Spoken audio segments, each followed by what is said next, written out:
Welcome back to the Hearthstone Global Games, where I just made a very insulting comment and I didn't mean it. I apologize, Cora. Oh dear. Cora is Brazil's pick. Other way around. Brazil is Cora's pick for the Hearthstone Global Games. I am Brazil's pick as well. Which is why I made that horrible comment about Brazil being eliminated. Though, as we're playing... Okay. I'm up 2-1 over caster predictions today. As we've been playing this game all day... Actually, is it? I, of course, am going to be... No, it's 3-1. You lose. You're 3-1? Yeah. Ukraine, South Korea, China. Oh, yeah. Ha! That could still end 3-3. About to be 4-1. Let's take a look at this bracket, as I'm, of course, going to be supporting Netherlands on this. Yeah, so it's going to be... Where are we? Oh, no, this is page 1. Got a little bit confused for a second there. Page 1, the United States, Taiwan, New Zealand, Canada going to be playing on Thursday. But for the rest of today, it's these games that you can see here on page 2 of the bracket. Mexico versus Italy is the last game today. Netherlands versus Brazil coming up first. The winner of this series is going to be playing against Ukraine next week. We have some great games coming up today, the rest of today, and I'm a little bit scared of you right now. No, I know. Obviously, I picked Brazil from the get-go. Obviously, over in the U.S. side of things, we've been casting mostly South America and Asia Pacific. So I felt it would only be right to pick a country that is in the region that I would be casting for, more than 10 weeks of this tournament. So I went with Brazil, and I stand by my pick. But I can't help but think that a Netherlands versus Ukraine quarterfinal would be pretty sweet. It'd be pretty good. Okay, that's true. So I'll give it to you. I'll concede that much. Let's take Brazil's a look. Still going to win, so that won't be reality. Talk us through your players then, Cora. All right, so the beautiful Brazilians. We have Legolas with a capital S, Kaglorin, Loxodontus, and Leomane. 4 great guys, all really even levels of competitive experience. They work very well together, so I really like this team for that reason. And then Netherlands, you can't deny Netherlands is a fantastic team. You have Thijs, Tyler, Theo, and Mitsu Hide. 4 great guys, 4 fantastic players, a nice mix of streamers and competitive players in there. It's a great team. Yeah, you know who Team Netherlands are. And even with the streamers, even with Tyler, for example, yeah, okay, he's a streamer. But You mean the grinder? I mean the grinder, not the streamer, because he doesn't stream for entertainment purposes. He streams because he just wants to win a load of games. He wants to teach people how to play, he's good. learn himself, I'll give it to him. and he is fantastic. In fact, I had a chat with Tyler yesterday and asked him, how do you feel? Are you gonna take down Brazil? And he said, yeah, we're super confident about taking down Brazil. We don't take them lightly, of course. We did do our research, and we've put together a lineup that has the edge over them. We'll be the judge of that. Hey, Tyler? He also said, I believe it was him that said that, yeah, he said that they have some patterns in their strategy. They do.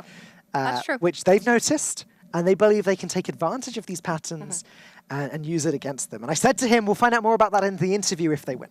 Thing is, Brazil started off a little bit rocky in this tournament, playing some weird stuff. And then since then, they've sort of found their groove. They've been working a lot better together, and they've started to bring more consistent decks, but they have generally just been the top-tier decks. So I can definitely see how that might be a little bit predictable, and Netherlands is certainly a team that would want to take advantage of that. All right, well, the first game is going to be Leomane on Brazil's side versus Mitsuhide, competing for the Netherlands. Hunter versus Druid. Hunter. First Hunter we're seeing today. We're seeing a Hunter. We are going to be seeing a Hunter. That is a surprise in itself. Not quite as surprising as if we saw a Warlock. No, that might just... a couple coronaries out there. I don't think there were any Hunters in HCT whatsoever last weekend. Unfortunately, it's also kind of fallen off as one of the least played classes. It definitely has. But knowing what we know now about the Quest Rogue quest having been nerfed today, assuming then that Jade Druid will be more popular, Hunter, mid-range Hunter specifically, is an aggressive opener and a great mid-range to Savannah high main finish, which can work wonders against a Jade Druid. So if that's what you're expecting, that works very well too. Also, Hunter's got some good early game, which can keep up against aggro Druids. So it does seem like a very well-balanced class towards Druid, which you might just expect Netherlands to pick because it is such a strong class. It's hard to tell because Netherlands paired Druid with Mage. Like you don't really put Mage in the aggressive or in the control-y. They're both too flexible. So, whereas if it's like Druid with Hunter, you expect the Druid to be Jade and the Hunter. Although we called that wrong earlier. So, who knows? Predicting these guys is just too hard. The Hearthstone Global Games mind games are real. We've been thoroughly mind gamed. We have been. Deathalore said to me weeks ago now that he believes the Hearthstone Global Games is a format with so many different possibilities. A lot of people look at it and just think, oh, you just pick some classes and then pick which one you want to play. And it's really not simple. Sometimes the more simple it looks, the more complicated it actually is to get your head around and outthink your opponent. I mean, the way that the teams have been pairing their classes together has really evolved over the course of the tournament. It definitely started with the weakest class being that 9th class, and I think it sort of reverted back to that, with Warlock being that ace pick. But in the middle there, Warlock was being paired with like Mage or Paladin or Warrior, where you knew that that was going to be the definitive class that they were playing. But then it was sort of easy to target against that class, especially if it was a deck that team was particularly good with. So here it does look like we are going to have a Jade Druid and a mid-range style Hunter because, well, that's the only Hunter that's been around for quite a while. Yeah, it's the only... it's the main Hunter you think about when you think Hunter. Sometimes Secret Hunters appear. Sometimes there's the weird little Face Hunter build. But no, more often than not, this is the way you go. Correctly called as well. It is a Jade Druid, so maybe Netherlands did get outmind gamesed. I don't know. We'll have to see. Jade Druid, like I've been saying for the last several matches when it's been up against aggressive decks, has a good amount of interaction in the early game, and we've seen it thrive and we've seen it, fall on its face. So this will have to be one of the two. Yes, we'll see which one. Yeah. Now, decent-ish start for Liam. They like to have Ali Armor Kit. Ali Armor Kit? Hang on a second, that's not right. Ali Cat. Ali Armor Kitten is where he's going with that. And they like to have the Ali Cat into something like a Direwolf Alpha or a Scavenging Hyena. Oh my god, that would have to be at least a 2-1. Throw some armor onto that cat. Don't give it to Ali Cat, give it to Cute Cat. Cute Cat. Tabby Cat. Cute Cat takes all the armor. Yeah. Fiery Bat's gonna have to do. I don't know where I was going with that name. Cat Lento and Ali Armor Cat. There you go, God. Blizzard. Next expansion. Do with it what you will. When Kalento wins the World Championships this year, as will happen, Cat Lento can be his card. Yeah. Like Fiery Bat. Okay, so the Fiery Bat goes down on turn 1. Wild Growth for Mitsuhide. It's kind of slow. He's going to be taking some damage from this Fiery Bat next turn, and Brazil have the chance to play the Crackling Razormaw on it if they want to. That's something that you definitely don't want to give to the Hunter, because Hunter is a class that doesn't do anything incredibly special, but they need to curve out 1 through 6. And if they do, and they get their Hunter synergy in there with Crackling Razormaw, Houndmaster, Direwolf Alpha, which can allow the early minions to trade up quite well, then it spirals out of control, and it can be very, very difficult to stop the commanding board presence from the Hunter. And in a lot of cases, Hunter struggles with that 1 through 6 curve. This isn't looking like it's going to be one of the cases. Right. The Hunter has a very, very nice start here, and the Druid is going to need swipe, taunt minions, health gain, any number of things to combat this Hunter board. I wouldn't even be surprised here if Leo Main decided to play the coin this turn. Just played Alley Cat, coined out Direwolf Alpha, maybe coined out Crackling Razormaw. Just puts as much stuff on the board as possible. He does need to consider the fact that Swipe is playable next turn, I guess. I think Crackling Razormaw makes a lot of sense here, because you can get something like +3 health or Divine Shield onto this, or even just +3 attack and get in.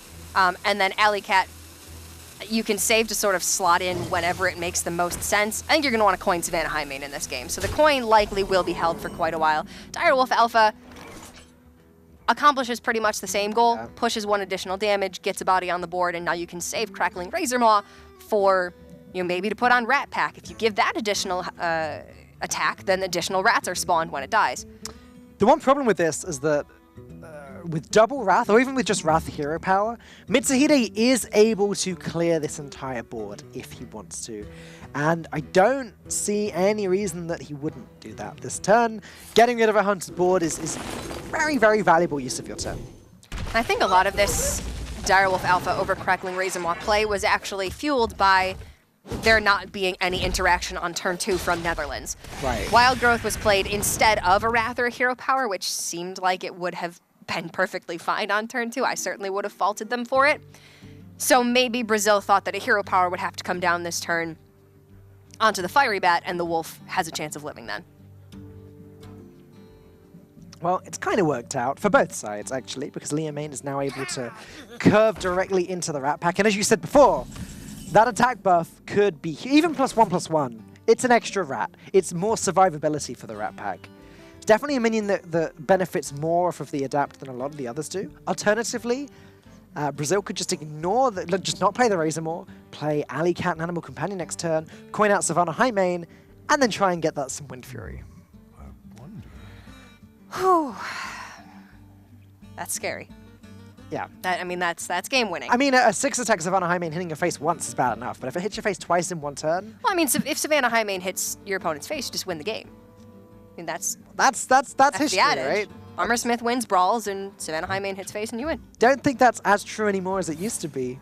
But you're right, that's the Well, same. how often do we actually see Savannah Highmane hit face now? That's fair, that's fair. There's a swipe. Okay. Time waits for no one. Swipe is going to be great if Brazil do, as I just said, and play Companion into Alley Cat. Then Swipe will just destroy Liamane.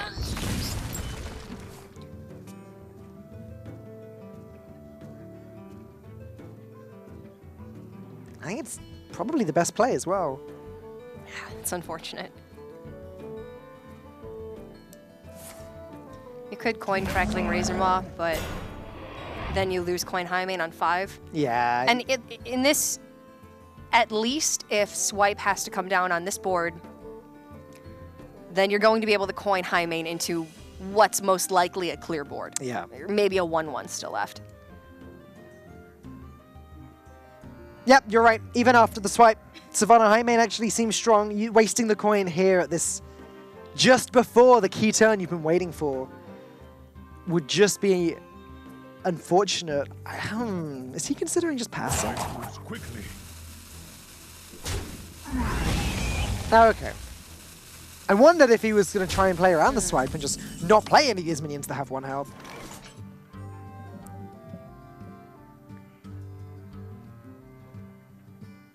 No way around Swipe it. Hero Power, and then Brazil still has initiative with the coin Highmane. Yeah, I think that Highmane is going to be hitting the face at least once. I've got to say. So if what you say is true, then Brazil have already won this. I don't want to put the stress on them. Eaglehorn Bow. This is still very much winnable for Netherlands. Yeah, I mean, Absolutely. the bow into the Gluttonous Ooze is going to help Mitsuhide out a lot.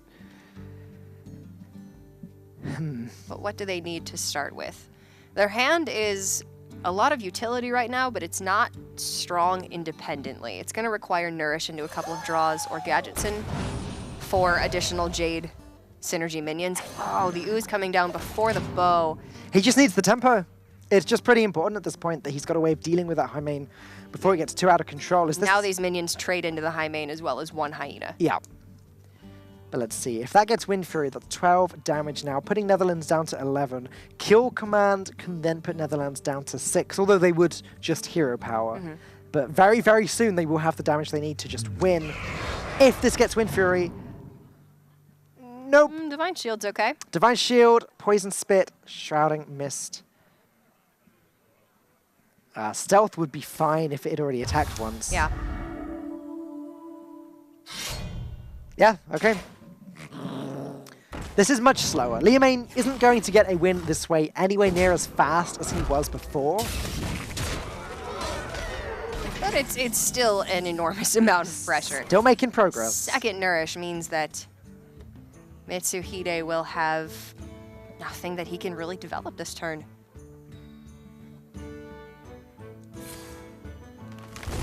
So you try to mitigate damage. The Razormaw dies, one of the cats dies. And then that's still 16 damage with a Hero Power and Kill Command for Liamane. Wow. Actually 17 with the 1 damage from the remaining cat. So Mitsuhide needs to armor up urgently. So you can Feral Rage for armor. And that appears to be the only way that he survives. I guess he could Hero Power Earthen Scales, but why would you do that when you can just Feral Rage for armor? Well, if you Hero Power down the cat, you're at 17. And then there's only 16 with Kill Command and Hero Power. So if you Hero Live, Power but just regardless, barely. then But, yeah. I mean, Unleash the Hounds wouldn't be enough mana, so you feel okay in that situation. I don't really see a reason why you wouldn't. Oh, it's getting close. Mitsuhide is Counting every point of damage. Yep. He's going to struggle to stabilize here. Liamane picking up Firefly. That does very little at this stage in the game. That's more annoying minions that Netherlands will need to clear.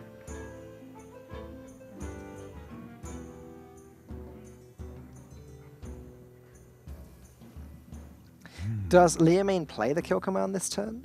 I kind of don't see why not. Just push as much damage as possible, set up the hero power lethal over a few turns. It's not likely that your beast gets removed, Okay. so I don't know that you have to. But I think Mitsuhide can get a read on what's in the hand for Liamane. Okay. It's either like Unleash the Hounds or Yeah. Kill Command at this point. And you're right. How does the Savannah Highmane get destroyed? Mitsuhide would have to pop the Divine Shield and destroy it and destroy both hyenas. That's incredibly unlikely. So there should always be a beast available to proc that kill command. May as well save it for the surprise lethal a little bit later. Okay, so Mitsuhide can play the Behemoth, Feral Rage for armor, put himself up to 14, and prevent 6 damage from the Highmane this turn.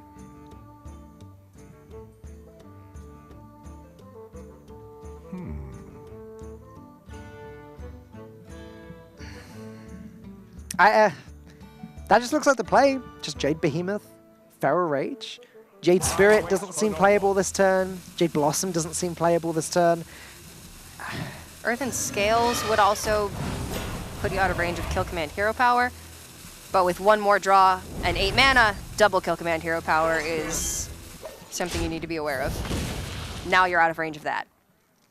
Flare, sneaky. Not going to do anything against the Jade Druid, though. Oh. Do you play it, though? I guess you do. You forego 2 damage, but you potentially make up 6 additional damage next turn, so yeah, it's worth it. Even trading in this Flame Elemental. Sure, leaves 1 3/3 on the board. A 3/3 that can't really trade with anything. Oh, now what does Netherlands do? They can Fandral into Nourish. And then hopefully draw another Feral Rage. Oh man, 6, 12, 14, 19 damage for Brazil. Only 14 health for Mitsuhide. Netherlands needs to gain at least 6 health this turn to live. They can get 4 from the Earthen Scales and 1 more from the Hero Power. That's not enough. Is it ever worth just nourishing without using the Fandral? I wonder if there's any Is there anything that you can do for 5 mana that you can't do for 3? that gains you armor or puts up a taunt? I can't think of anything, not unless there's a Druid of the If you pick up like Innervate and Jade Behemoth. Oh, okay, sure. With Innervate, yeah.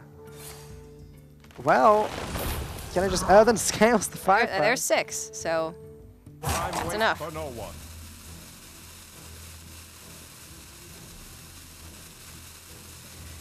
Yeah. 20 health versus 19 damage. Yep. I guess it will be 21 health with the hero power as well.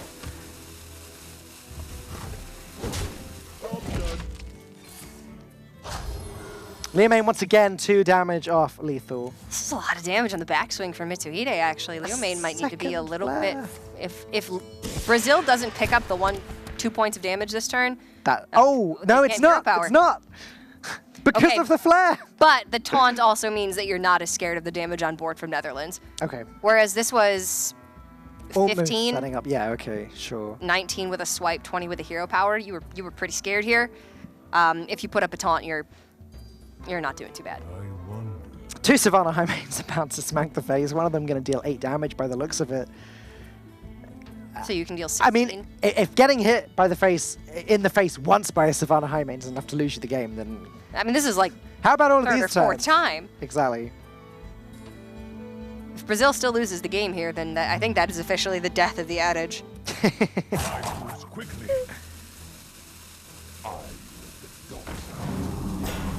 Well, now we solved that question.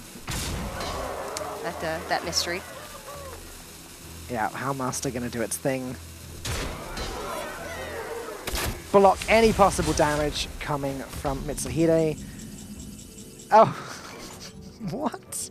Okay, so you Just keep it going, Mitsuhide. Keep it going. Keep it going. and Fandral Nourish and Feral Rage. Isn't enough there? 6, 10, 12, 15, 17. Leo main presenting. You can get up to 13. So you would need to find... Something very Do good. they have a second Earthen Scales left? Yeah, they should do. So if you Nourish, find Earthen Scales, then you can Feral Rage and Earthen Scales. well, now they need Innervate and Earthen Scales. Yeah. That's Oh. one part. No, the other part, though. So if they didn't play the Fandral, they would have been able to survive this Yeah. turn. That's got to be a little Well, frustrating. okay, so 4-3. 2 goes in, 6 goes into the Houndmaster, and that leaves 6, 8, 10, 15. And then you'll be at 12? 13? 13, No. 14. Not seeing it. Yeah, 14 with the hero power as well. Oh dear. No Earthen Scales. Okay, so oh, now like this. 7 in, 2 in, 3 goes to the Houndmaster, clear off the additional Hound. Now it's 6, 8, 13. does that do it? 11, 12, 13? No, it doesn't do it. It's not quite enough. It's exactly But very, very lethal. close. It's exactly lethal from Liamane now. Mitsuhide did what he could to try and get out of range, but the Hunter is going to take the day. Liamane winning his first game. I'm getting a little bit nervous about this. Very, very close. If Mitsuhide had not played the Fandral there, he could have Feral Raged and Earthen Scales and would have been able to live through that turn. Would he have still won the game? I don't know. The board presence for the Druid was significant. The Hunter just put consistent pressure with the hero power and 2 copies of Savannah Highmane. That was a close one. It's not the death of the adage just yet. If you Not get hit by the quite face by Savannah Highmane, you probably lose the game, and Mitsuhide feels the same way. Let's take a look at the game coming up next. It's going to be Kugloran versus Tice. Kugloran on the Rogue. It's a daring play there for Kugloran. Tice on the Shaman. A lot more standard right now, although we have seen 2 types of Shaman today. The Jade Spirit Echo build, as well as the Bloodlust Evolved Doppelgangster build, which is certainly more standard right now, more consistent across the board, I would have to say. Rogue, probably going to be Miracle Rogue. Whether it has Arcane Giants, whether it has Questing Adventurer, we don't know. This was a pretty last-minute addition to the roster for these guys now that the Rogue Quest was not available for play during this week of the Hearthstone Global Games because we knew that the nerf was coming. We didn't know when exactly it was coming, and we didn't want it to interrupt any of the play by ruining some of the planned lineups. So it was simply not allowed to be played this week. And here we can see Kugloran and everybody's favorite, Tice. Yeah, Tice, an incredibly popular, one of the most popular Hearthstone player / streamers now. And if Kugloran's playing something weird here when it comes to Rogue, I expect Tice to be one of these players that can kind of see through it and understand what he's playing against. Tice plays a lot of different decks in his stream, plays a lot of try-hard decks, and he plays a lot of fun decks, a lot of more meme decks. He likes to learn everything. Mm-hmm. He's a man of many decks. He knows what is up when it comes to Hearthstone. Not only a competitive player, but also a fantastic streamer, one of the most popular streamer players, like you said. And I think a lot of the time you can look at Tice and think, you know, he's just a streamer. He doesn't play competitively very much anymore, and maybe you don't respect his ability quite as much. But Tice, last year was the year of Tice in a lot of ways. Tice was absolutely on a hot streak. He's cooled off a little bit for now, but he's still absolutely one of the best competitive players. He's definitely got a lot of wins behind him, a lot more than a lot of these players do, despite the fact that he's a streamer, which a lot of people, as you said, think, oh, you know, just a streamer. He's not a competitive player. He won so many tournaments last year. He's one of the top earners for Hearthstone tournaments. As we see this probably Miracle Rogue from Kugloran here. Shaku the Collector. Yeah, makes some appearances in Miracle Rogue. It's not completely rare, but there's our friend once again, Sharazan, giving us a great big smile. Little wave. She's playing to the crowd. She's very happy that Quest Rogue got banned this week. She gets to come out and play. And Tice draws another guy who loves playing to the crowd, Patches the Pirate. So honestly, rather weak starts for both teams. Who's in charge now, Tice? Says Patches. And Tice says, still Tice. Gonna hold on to it, save it for a Flame Tongue Totem or something later. Patches can be reasonable with Flame Tongue Totem, so it's kind of pointless just throwing it into the Rogue's Dagger immediately. Now, Tice can not dagger up, he can Totem up, he can play Jade Claws.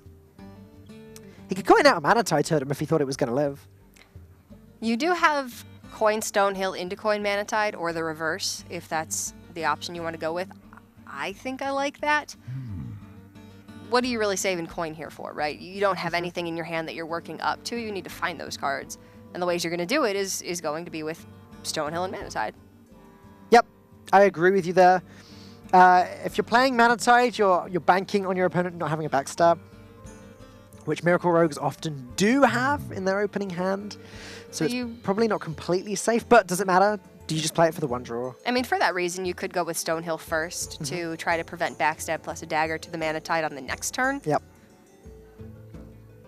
There is little time. Probably what Tice is considering here. Even still, you can't fault him just for a hero power this turn and wanting to save the coin. If you do draw into Thing from Below or Doppelgangster, something higher value that you'd like to get out quickly.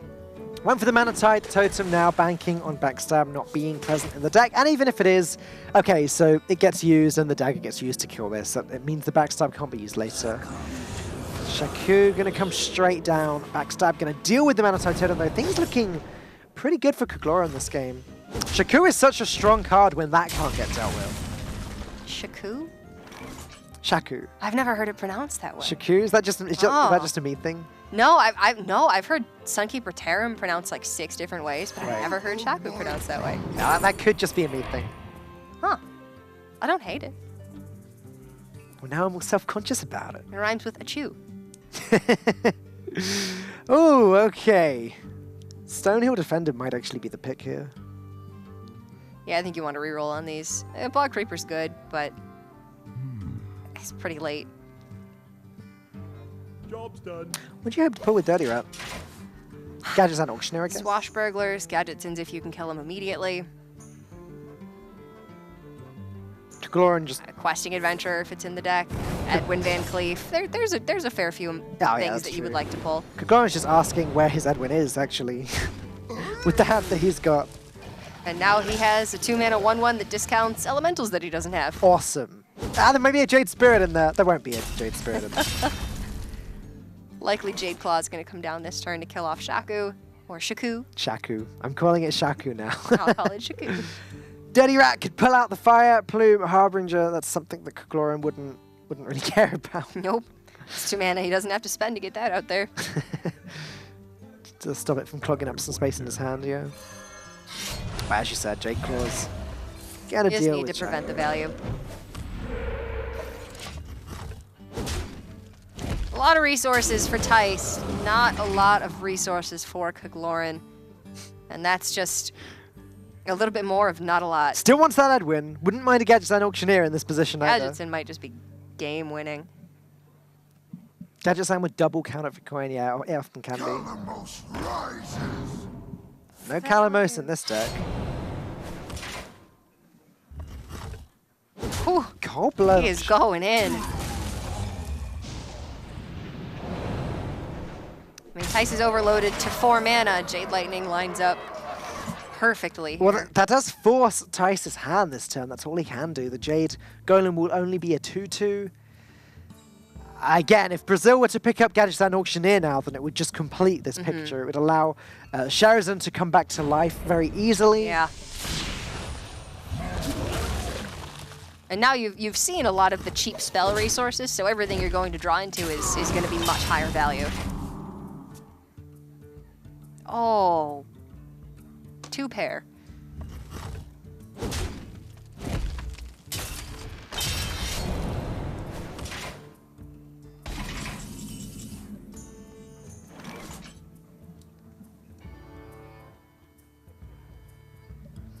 Now, I did ask Tyler as well as I asked most of the players I spoke to, what was it like trying to come up with a lineup without Quest Rogue in the meta? And he was one of the players that said, it's not really that hard in this format. We just come up with our pairing, which class we want to pair Rogue with, and then go from there.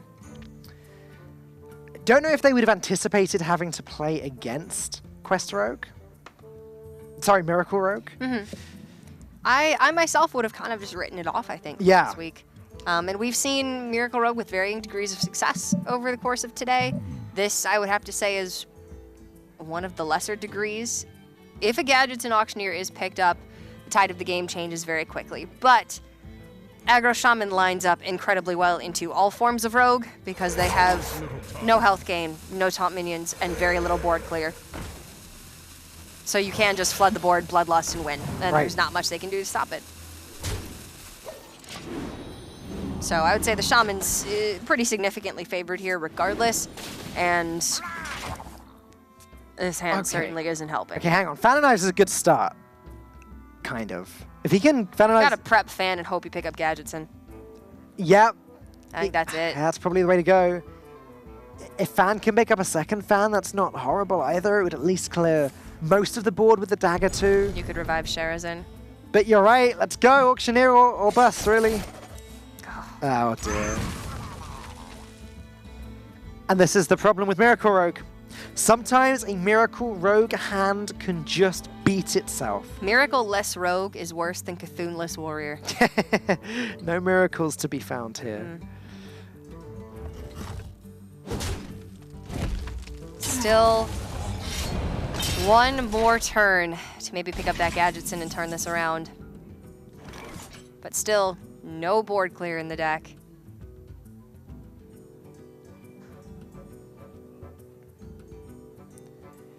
Not quite anywhere near lethal just yet for Tice, but this is the turn where he can quite easily set it up. Aya plus Flame Elemental. If you're worried about damage, maybe you think that Brazil has Leroy second Cold Blood Eviscerate in hand or something crazy. I just don't think that the Aya is necessary here. Just put as much on the board as possible. Flame Elemental, thing from below. Can't quite totem as well then, but next turn Patches can come down with the Bloodlust. Yes. It's another reason to keep Patches. Yeah. And if you've got it in your hand, no, you're not happy about it, but maybe you make the best. Better than a 1 damage Patches is a 3 damage Patches with Flame Tongue Totem, but better than that is a 4 damage Patches with Bloodlust. Yeah. Don't even get me started on a 6 damage Patches. How do you do that? Flame Tongue and Bloodlust. Ah. All right. It's so crazy we can't even theorize about it. Final chance. And Kagloran picks up the Razor Petal Lasher. Goodness gracious. That's not going to do it. It looks like Tice is going to take the first game for Team Netherlands today. The day of the sweeps actually ended quite some time ago. That was just for the first part of the stream. Part 2, it's going to be a little bit harder than that.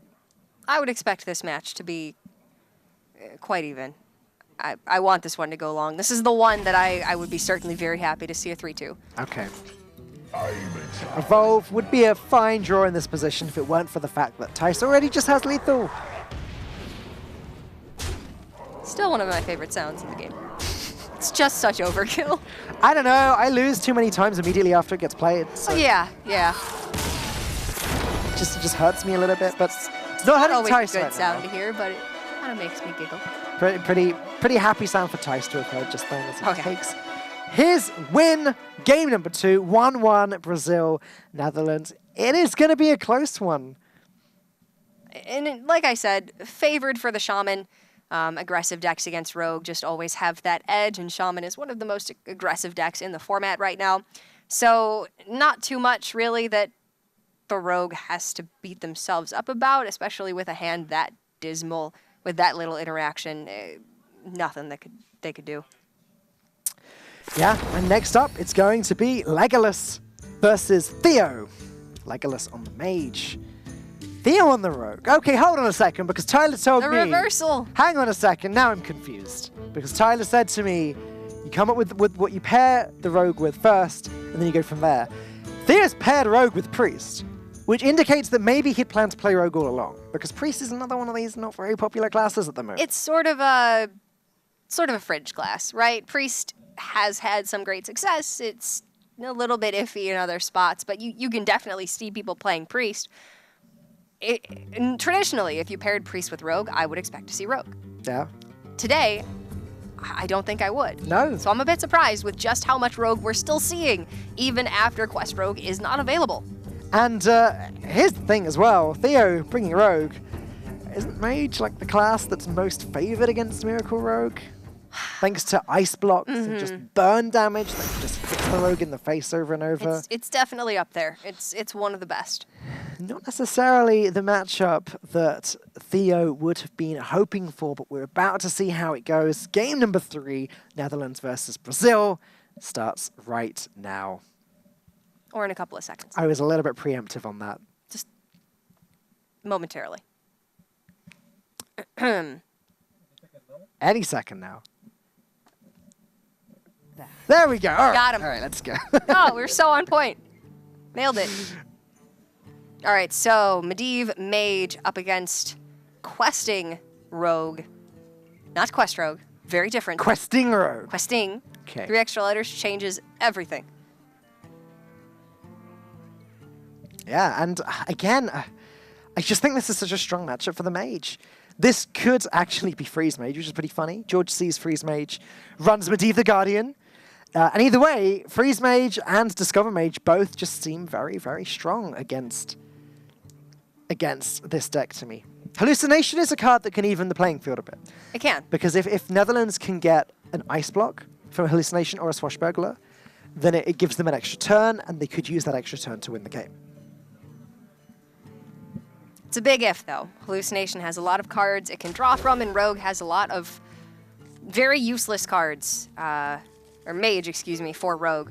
So any of the other secrets, for instance, probably wouldn't give you great value, but remains to be seen if that will make much of a difference here. I do agree with you, though. Mage is pretty favored against Rogue, just because they pretty much match in the early game, and then burn him out. There's nothing that the Rogue can really do to stop that interaction.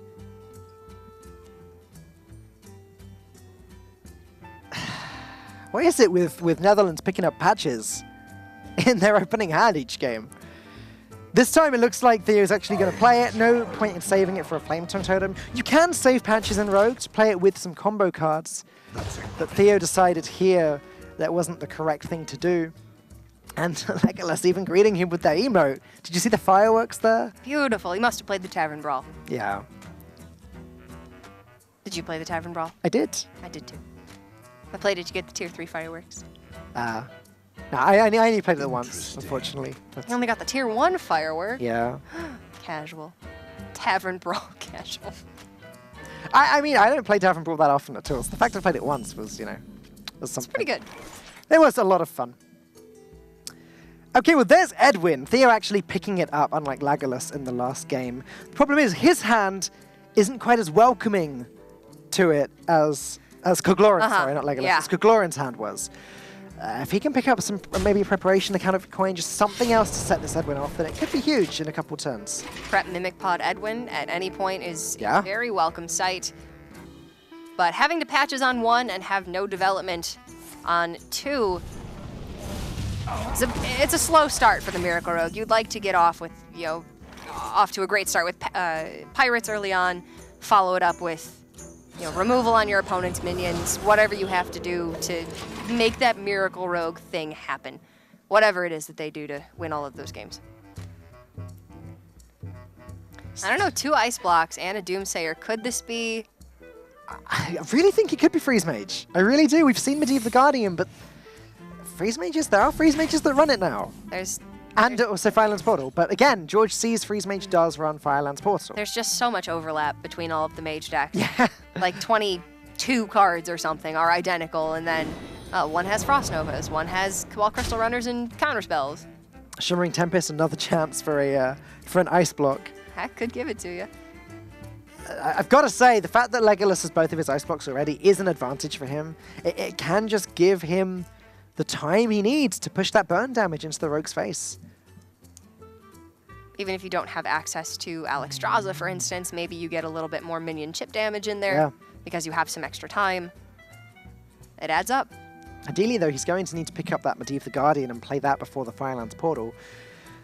Contesting the board against Rogue can be tricky because they've got a lot of spells like Eviscerate, like Sap, that they can just use to cheat the board back away from you again.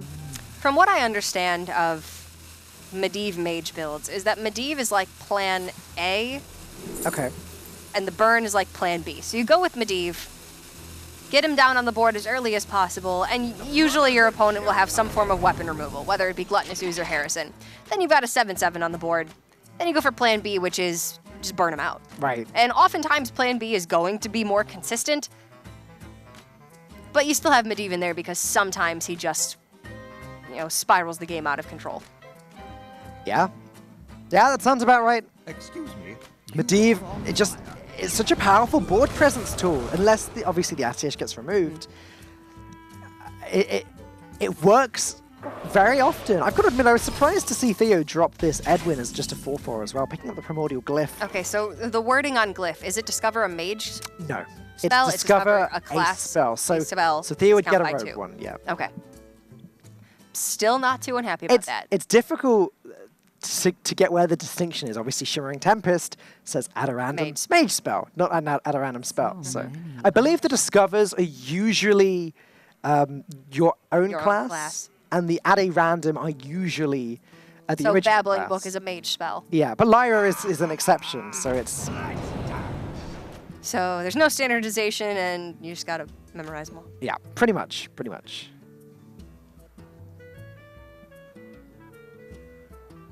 Well, Flame Geyser's not bad. It allows for a clear on Medivh's Valet with the dagger hit.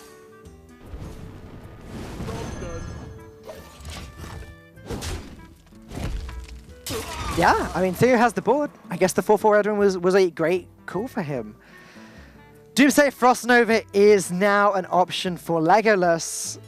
Rogues tend to be okay at removing the Doomsayer, but not with this hand. Could Glyph a Sap. Yeah, Is this board even that valuable to you? if you're Theo, Yeah. because I think if you're Legolas, you want to get rid of it, but No, I guess if, Ping if does. you're Theo, I think you're okay with this getting removed. It's Yeah. Excuse me. it's a board that's done its job, and the Shimmering Tempest honestly is more valuable dead than alive. Yeah, Oh, really valuable yay. dead. All right, how much value can Theo pick up from this mage deck? Whew. And what is the play? Is this the Kabbalist Tome turn? Ideally, you tome on a turn when your opponent doesn't have much on board. I don't like it though, because you're not.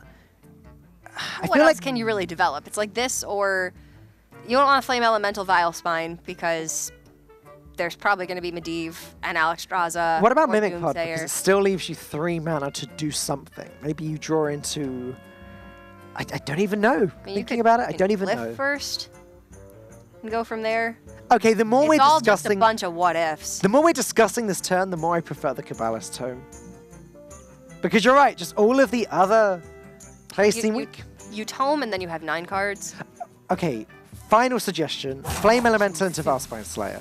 It's a weak kill. That's what I was thinking. But at Vile least- Spine is valuable for Alex and Medivh. Okay. So I don't know. Can actually pick a This'll do. If we're playing a value game, then sure, why not? Just go for it. Playing a value game, you're gonna own now. Now, Cold Blood makes more sense. Shadow Step doesn't do anything except activate the Valspine Slayer again, I guess.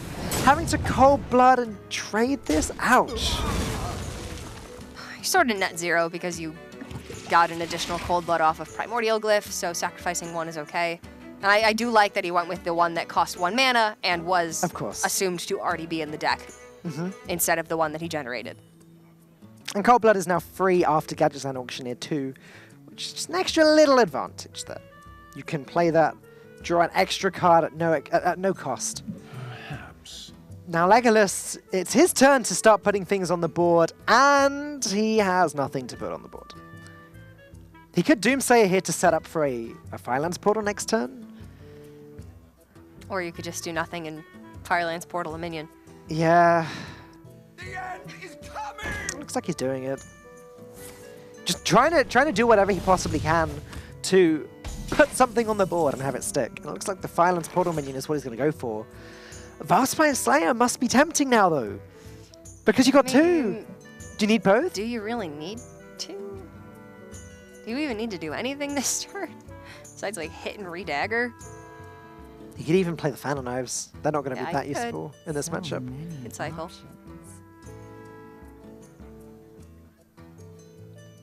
I don't know, maybe it's my arena perspective, but Vilespine Slayer is like the #1 card for Rogue in arena, and you want to get as much value out of this as possible. And I know there's not a lot of value that you can get from it in this matchup, but we saw Medivh. There's going to be Alexstrasza. There's more difficult minions to remove, and this Doomsayer, yes, will give initiative to Legolas, but you haven't seen any other minion development up until now. So it's unlikely that something really strong comes down behind this, unless he does have coin. Coin Medivh could be a possibility. Okay. Gotta say, that was a terrible, terrible Cabalist tome. Oh yeah, it's bad. Polymorph is okay, I guess. Flame Geyser is 2 damage. Freezing Potion is a Freezing Potion. Okay, well, you called it. You said that Brazil are coining up Medivh this turn, or at least that's what Netherlands are playing around. There it is. Good. Into the Firelands border next turn. This is very strong turn of events for Legolas. Look, a 3rd Cold Blood. Why not? Okay, so Well, you just get rid of it with Vilespine Slayer, right? yeah, you just can have to- fan Vilespine, or you can Flame Geyser Vilespine. Yeah, I guess you fan. I guess that's the better one. And now you have Gadgetzin with Freezing Potion, 2 Cold Bloods, Flame Geyser. You can draw pretty much your entire deck. Do you play Gadgetzin now, or are you too afraid of the potential of a Firelands portal because Medivh? Oh, is I'm not there? playing Gadgetzin now. No. No, I'm killing this Medivh. I was thinking Gadgetzin, and then you could freeze it. Yeah. I suppose. Oh, there's the flower, which Theo seems to want to play now, but he can't. Play Sharazin alongside a Polymorph next turn. Oh my Alexstrasza. goodness, everything coming up Legolas's way. No need to play the Violence Portal on the face, as that's Alexstrasza's job later. Ooh. Lotus Agents and Corehound, not the worst result. Theo probably starting to sweat a little bit there. Ah, look at all the resources. 10 cards in hand, plenty of removal. Brazil just looking so strong. So do you think it's Polymorph Vilespine Slayer this turn? That seems to be the clearest way of removing everything. Then you can just dagger away the 1/1. Job done. That's the easiest. I guess Flame Geyser SI7 agent is also an option, and then Polymorph the 9/5. It's a lot of ways Theo can do this. It's going to be 2 more minions coming from Atiesh. Maybe you'd rather have Vilespine for one of those that you couldn't kill with Flame Geyser and SI7. I think I really prefer the Vilespine Slayer turn this turn from the others that I described, but no, Theo's found a way to play Sharazin. Gonna play that with the Vilespine. Gonna freeze the 5/3. Okay, sure. Probably a little bit frustrating to use that before Gadgetzin Auctioneer, but this is a decent board that Theo's coming up with as a result. Problem is, Alexstrasza, I imagine, is going to come down pretty quick here. Damage on the Rogue is pretty much permanent. Couple of fireballs, and this game could be over very quickly. Yeah, there aren't any fireballs in Brazil's hand yet. There's just the Frostbolt at the moment. So if Netherlands can put a stop to these huge minions that are staring them down, then there is still a chance here. And they That could can do be it. done too. relatively easy. Yeah. I got the best deals anywhere. Ooh. Good draw.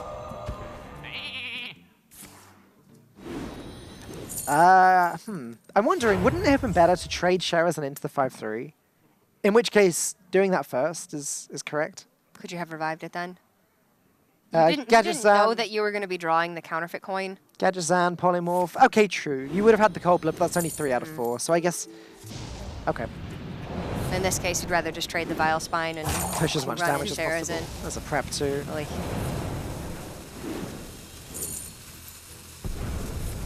Firefly in this Miracle Rogue. Both preps. Too bad. You can prep Flame Oh Geyser my goodness. if you want to save Vile Spine. Too bad no Edwin Yeah, can the come down this time. turn.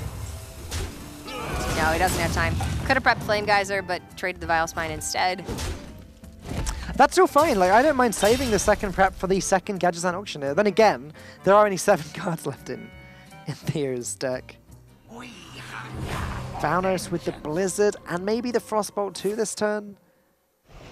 You just ping, Oh, yeah, just ping away the Auctioneer, of course. and you get a 6-drop. That's a good 6-drop. It's not bad. Is there a way to deal with it? No. Are you... Oh, Do you really even care if this Gadgetzin keeps drawing?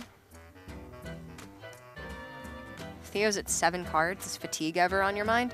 yeah, it is. It definitely is. I'm just trying to work out ways that Theo can deal with the 6/6. It looks like Thanos, Fan of Knives, SO7 Agent, Flame Geyser would do the job. Don't think that deals with the 2/3 though. Eviscerate might help. Thanos, Eviscerate, Fan of Knives, Flame Geyser. Yeah, okay, that does it. That clears board. But then you draw 1, more 2, cards? 3 more cards. 3 more cards? 4 more cards, because you Fan of Knives and you draw for that too. 4 more cards. Yeah, of course. And then you draw at the beginning of your turn, so you're left with 1 more card. That's not what you want to be against Mage. Yeah, not killing the gadgets in there was very smart. Maybe Theo has to SO7 Agent his own Gadgets and Auctioneer. Ooh. But then he's not dealing with the 6/6. Oh, preparation! There's backstab. That's unfortunate. Can't now backstab the 6/6. You could have...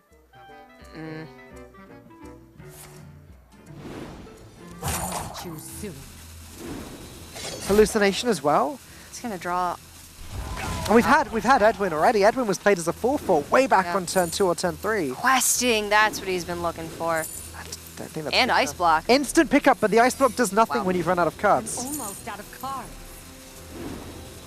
But he's going to fatigue. I'm out of cards.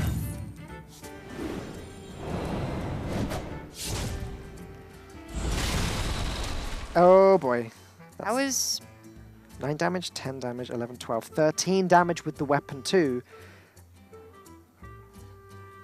Well, Netherlands just can't win. There's no Eater of Secrets, so they just can't win this game. Oh, that's all right. I actually thought Add that insult to injury. I thought it was going to get damaged right after that. I actually thought that Brazil were going to use the Atiyesh just to smack the face, just to deal that little bit of extra damage. But nope, okay. Grab 4/7, that works too. I mean, they get 1 fatigue and then they get 2 fatigue. Block gets popped this turn by Netherlands, but then Brazil has an additional block.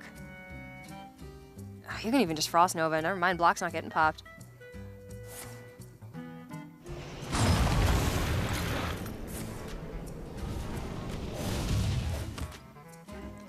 Could Netherlands have weathered the storm if they had killed their own Gadgetsin? I actually forgot there was a Thanos there too. I'm pretty certain Brazil could have actually had lethal that turn. Fireball, Frostbolt, ping, Atiyesh charge. If you ping the Thanos... If you Atiyesh charge first, Yeah, of course. Fireball Frostbolt is 11, Yeah, and then you 12, 13, ping the Thanos. So and then that there's an 14 extra. is the... Oh, you ping the Thanos yeah, so so that that's they 2 can't extra go. damage. Oh, yeah, yeah. So that would have been lethal. Hey, cast a lethal. God, I hope it's right. Wait, there was a Thalnos on another one's board? Oh, wait, no. Why did they draw... Ah, I was... Okay, never mind. This guy's tough. Wait, what? So close. It wasn't the Thalnos on... Miracle Rogue versus Freeze Mage. man. Sorry, Twitch chat. Cast a lethal is as good as Twitch chat lethal. I mean, I honestly, I must have blacked out a second there. It's been a complicated game. Like, what? Miracle Rogue versus It's like 10 a.m. Freeze in Mage. Chicago. Oh, really? Yeah, I don't know what happened there. There was a Thalnos. Yeah, but it was on the other side of the board, not the side that I was talking about.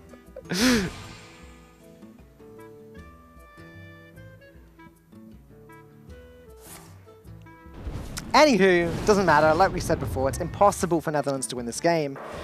Brazil get their second win. Netherlands is 1 game away from being kicked out of the Hearthstone Global Games. You make that sound so bad. I did. I Kicked out. Didn't mean it like They're that. gone. Expelled. Legolas feeling pretty good about that one. The fate of Brazil now lie with who's up next? Loxodontus. Yep, it's that was a weird game. I'm not gonna lie. I am not a rogue player by any means. I am not. But drawing out your deck there, I'm not positive what he was looking for to try and win that game. It was difficult. There were a lot of hard choices there. I think there was an opportunity to SO7 his own auctioneer at some point, but that maybe meant that he wouldn't have been able to deal with his opponent's minions. It got tricky. Let's take a look at the next game. Legolas versus Tyler. Sorry, Loxodontus versus Tyler. Shaman. Just a Legolas fanboy. Warrior. I am. I called Chlora Legolas earlier. Now I'm calling Loxodontus Everybody's Legolas. Everybody's Legolas. And this looks like it's going to be a more regular game. One that we expect. A little bit more straightforward, whether it's an aggressive or a more control shaman build or an aggressive or a more control warrior build. There's not a ton of variation here with these decks. So Loxodontus on the left, Tyler on the right. I'm sure a lot of you recognize Tyler's room. He is, of course, one of the most dedicated streamers out there, streams insane hours, plays this game more than just about anybody. Yeah, he often, he plays 12 hours a day, and whereas a lot of streamers would make a big deal out of that, 12-hour stream. For Tyler, it's just another day for him. Just another stream. And then some days he'll just go, do you know what, I feel like going for 24 hours today, and he'll just do it. That's insane. That After guy, like 4 hours, I'm like, I'm hungry. And the terrifying thing is, I want to go outside. The terrifying thing is, he keeps playing as good as well. Like, he doesn't his gameplay doesn't get worse. Well, that's the thing. When you play for such long durations of time without stopping so regularly, like, you don't get tilted. You must trick your body into not being fatigued. That's got to be a huge advantage in open cups, in long tournaments, in invitationals, things like that. Well, it depends. If he starts this open cup 16 hours into his stream, then maybe it's not as much of an advantage. True. Volcano from Loxodontus. What is going on here? The second non-evolved Shaman deck of the day.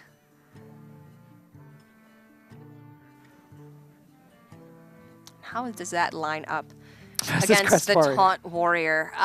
Spirit Echo we actually saw it take a win versus Taunt Warrior earlier today, so we're going to be seeing maybe that same matchup. It was able to play very aggressively. Yes. The Warrior wasn't able to deal with the resources quickly enough. It was a close game, though. It was, but if you can get a very valuable Spirit Echo, whether a couple of Brawls or Primordial Drake Sleep with the Fishes, and still have enough development, then the Shaman is really fantastic at developing a large board state after even the Warrior has completed the quest, essentially nullifying the rag shots every turn. Oh, it's N'Zoth. Oh. Well, of all the different types of Shaman I thought we'd see over the next few weeks because of the changes, N'Zoth isn't one of them. And that hand certainly isn't going to do it. Tyler going to have plenty of time to complete his quest this game.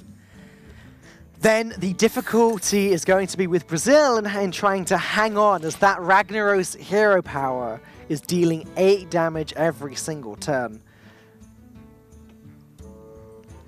I wonder if this is some Ancestral Spirit Shaman build. You would almost expect it, right? With Cairn, you would expect Ancestral Spirits, maybe Earth Elementals, White Eyes. Yeah, I expect to see White Eyes for certain. Stonehill Defender, again, very good in this type of deck. It's good for grabbing things from below, and more White Eyes if you want to play a fatigue game. Okay, Brazil saw the Armorsmith, and they looked very happy. I'm not sure, that may just be something they said to each other. Like, they already knew it was a Quest Warrior. I mean, if this is a heavy N'Zoth control deck, it is built to out-control decks. But then Taunt Warrior is just not a traditional control deck. It's not. Taunt Warrior is very good at beating anything once it gets that hero power done and ready and down. And it's almost more of a mid-range style build, and then it gives you an ultimatum as soon as the quest is complete. If it can afford to play it without dying, 8 damage per turn ends the game quickly. You can't really outlast a deck that has 8 damage every turn for free, which is the problem that Brazil... I always said Kugloran then. What's wrong with me? That Brazil are going to have to like face. 2 players on Brazil. It's Kugloran and it's Legolas. That Loxodontus is going to have to face. I love their names. I like. They're all kind of similar. Yeah. Well, That's great. I can mean, use just that a lot as of an them start with L. excuse. Yeah.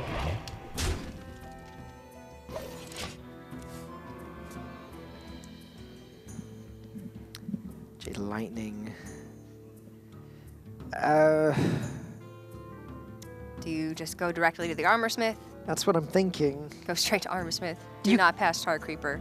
Do not collect $200. But you can get rid of the target, but you can make the trade and do that. Yeah. Does mean you're giving the warrior armor, but do you care about how much armor you're giving the warrior in this matchup? Probably not, no. I don't think it's particularly relevant. You're not going to kill him early anyway. You're going to run him out of resources, kill him late. After they've used Brawl, you're going to N'Zoth. Hero Power is going to hit your Death Rattles, which will spawn more creatures, and then you'll hit him heavy. Right. Looks like Loxodonta's going to devolve this board, though. It's a pretty good board to devolve, actually. You've got so much removal. A lot of stats just got wiped from the board there. You've got another Devolve, 2 Maelstrom Portals, 2 Volcanoes, May as probably well start Lightning using it now, Storms. yeah. Like, get them out of the way while you can. You can argue that Devolve is one of the better ones, though. Devolve hits an Ali Armorsmith. Devolve hits a Direhorn Hatchling. It does some serious stuff to it. Tyler is able to play Bloodhoof Brave now. The first proper minion. Actual minion with stats he can put on the board. this turn. Proper. Minion that can attack, you know. Tar Creeper was a 1/5. Yeah. Exactly. Exactly my point. No, don't hit your face. That's not a target. That's not where it goes. That's not what Do happened. you think he just decided then that he didn't want to play it and thought, okay, I'll pretend it's Junior Water Speaker? And then... Anything's possible.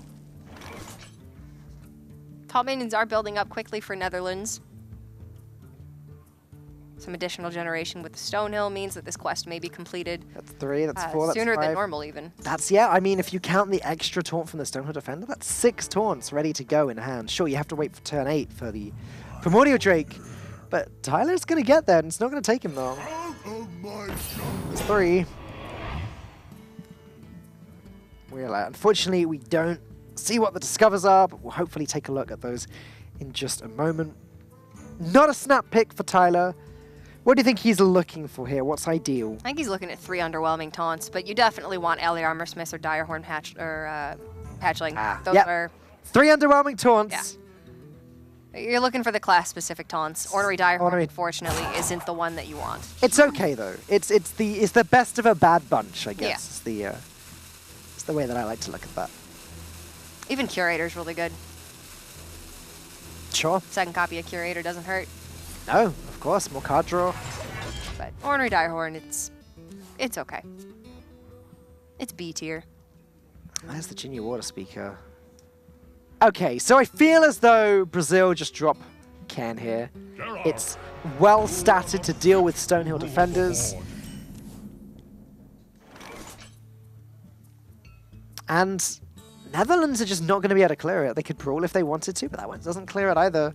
It looks like a bit of a weak brawl. In fact, Tyler is now going to realize that this is a N'Zoth Shaman, and he's going to want to hold onto that brawl with everything he's got. I mean, talk about a surprise pick for Brazil with this Shaman build. I guarantee this is not what Tyler was expecting.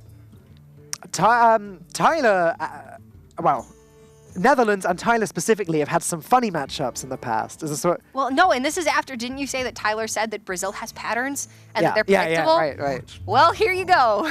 A few weeks ago, Dione played the Tempo Hemet Warrior against, I think it was Tyler. Goodness. So he gets... Tyler gets gets these all the weird weird matchups. matchups. I believe that was against Tyler. It's definitely against Netherlands. So they're kind of going to be a little bit used to playing against things they're not expecting. Though this Shaman deck isn't completely unheard of. No, it's not completely unheard of. It's just, it's been most popular during the Wild Heroic Brawl recently. Right. It was like top tier in that. And then people were like, oh, maybe this can work in Standard. And then shortly after that, they were like, nope. Not a fan. No Halazeals, no elemental destructions. 3 out of 10. Right. But Brazil said 3 out of 10. I can make that a 6. Sure. And it's working out for them at the moment. If you get the matchup you want, which this is certainly not a bad matchup, Warrior needs a decent amount of time to get going, and you need a decent amount of time to actually kill people. Another Rathion. No Dragon drawn though. One day it'll happen, Rathion. Ultimately, drawing one card for Loxodontus wasn't too bad there at all. And White Eyes is great. White Eyes is pretty good in this deck.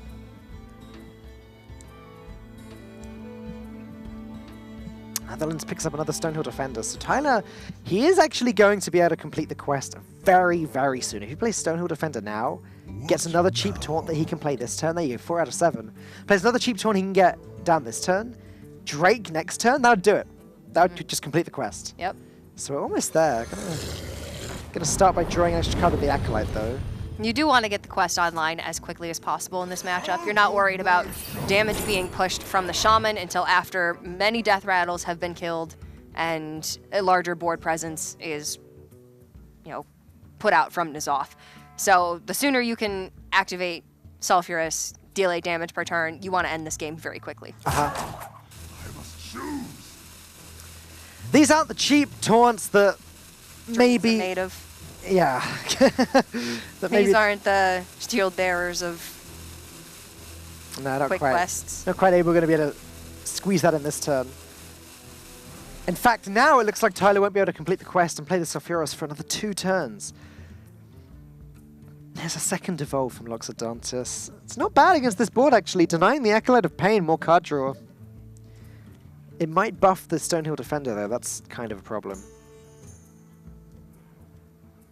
Well, not buff it, but it won't change that much. 1/4 pretty bad stats. The stat line could actually be improved on a 2-drop. The only reason I think it is tempting is because of that Acolyte. You get 3, 2, or you get 4 2-drops. This is the second Evolve, though. So this is something you really want to think carefully about. Could get a Doomsayer. 4 2-drops. You could deal with that, though. Yeah, that's true. You could just kill this and then devolve. That may be wise. There is little time. Because it's very likely that the 2-drop has more attack. Yep, that's what Brazil go for. Lord Walker Joe. That's a good thing, right? Yes, it's a very good thing. Then again, the first thing that Loxodontus did then was hover over it. He's actually going to trade. I mean, do you want to kill it or do you not want to kill it? I think you just leave it alive. You try and just stop the not warrior hurting you. from playing spells. You're not playing anything. You can kill it whenever you feel like. Yeah, I mean, Loxodontus doesn't have any spells he's going to play anytime soon in his hand.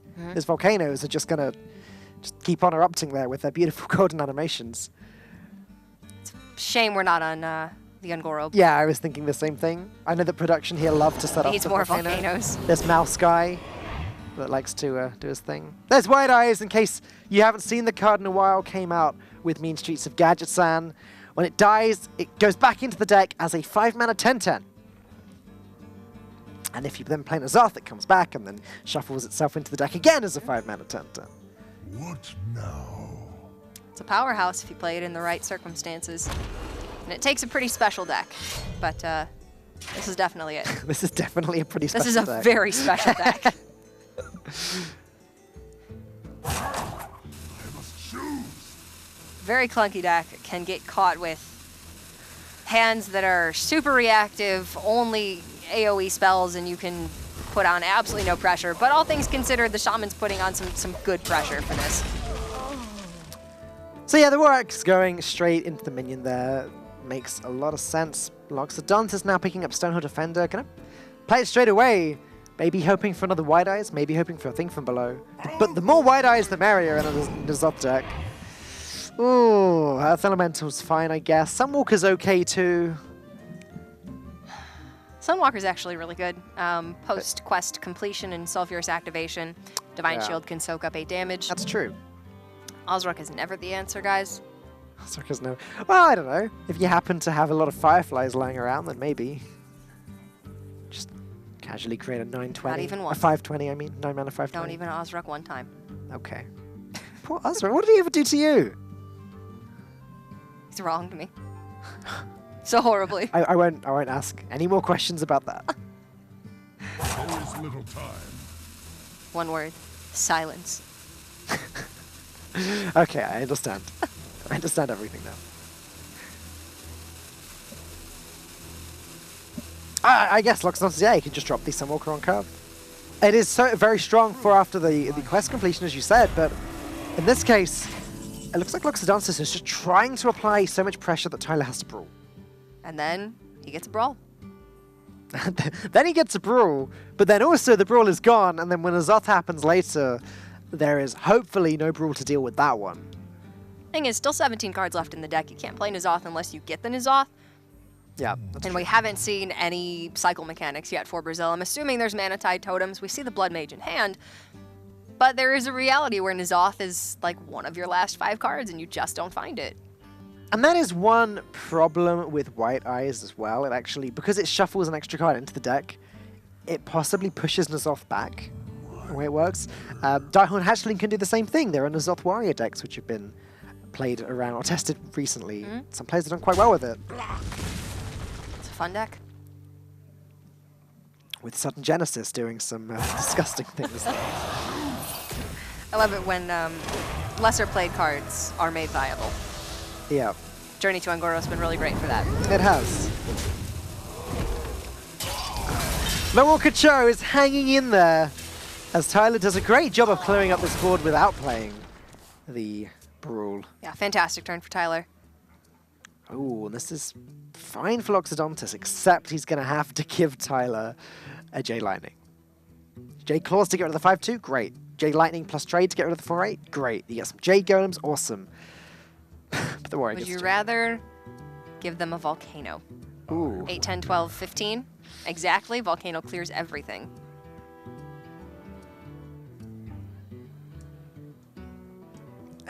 I guess.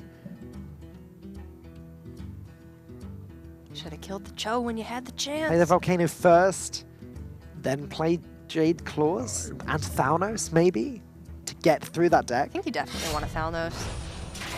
Hey, no, it looks like he may be giving the Warrior a Jade Lightning instead. You can just leave the Primordial Drake there as well. There's little time. Okay. You don't have to play a spell this turn. Nope. Junior Water Speaker going to come down instead. Make it difficult for the Drake to trade into Bane Bloodroot. Okay. The impact that Lord Show is having on this game. It's pretty funny. It's something that we don't see very often now that there's no Piloted Shadow, and haven't seen for a long time, but It's changing the course of play significantly. Battle Rage would be great here yeah. for Brazil. Gotta admit, Primordial Drake looks pretty great here for Tyler. Just wiping out everything except the Junior Water Speaker. You do lose your own Lorcacho too, but that means that you can then coin out Sulfuras. Mm-hmm.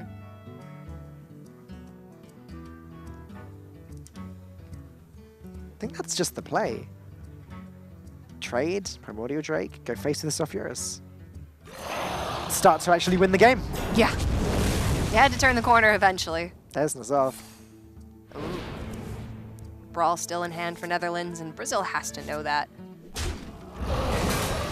So what are we thinking? We're thinking a Thalnos, a White Eyes, and a Karen. Cairn.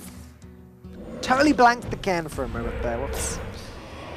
Loxodontis wasn't able to play it this turn anyway because of overload. That's fine. I think there are any actual other death rattles in the deck. There may not be. Again, I think there's a second... Wait, is there a second Stereo Defender or did he use both? I think there's a second one somewhere which could get another White Eyes. One kill. I would expect Ancestral Spirit, but I don't know now. I definitely expect Spirit Echoes, Spirit Echo, yeah. which maybe Loxodontis would like to pick up before he plays N'Zoth in the hopes that he can then Spirit Echo that board. I think they have Farsight. Oh, maybe. I don't honestly Oh, know. imagine that. Next to his Farsight, you get Spirit Echoes from it. Then the following turn, you can just play N'Zoth and... Oh, that would be huge. It's a lot of conditions. Yeah, I just said if a lot of Yeah. times in that sentence. That'd be cool, though. So now Tyler has significantly What now? a resource advantage. More pressure to apply. Can start dealing 8 damage per turn, every turn. This turn.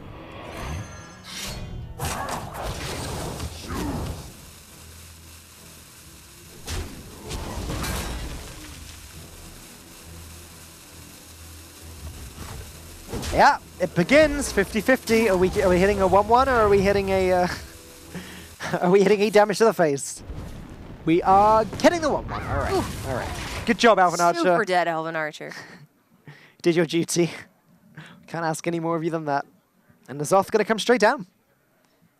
And as you said, Brawl is still a thing. White Eyes makes it slightly awkward for Netherlands. Netherlands can't just trade into Ken and then Brawl. I mean, Tyler can actually trade everything. He can trade everything into White Eyes, then get rid of the Ken and then Brawl if he wants to. I think this is an awkward brawl. You don't want to brawl away 3 of your own minions. Yeah. It feels a little bit bad.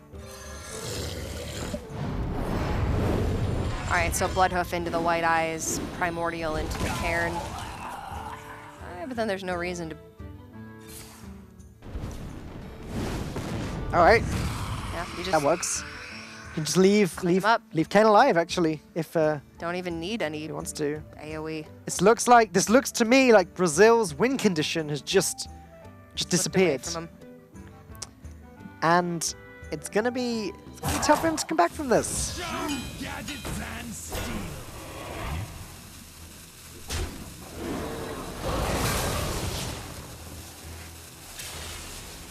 It looks to me like we may have our first game 5 of the day.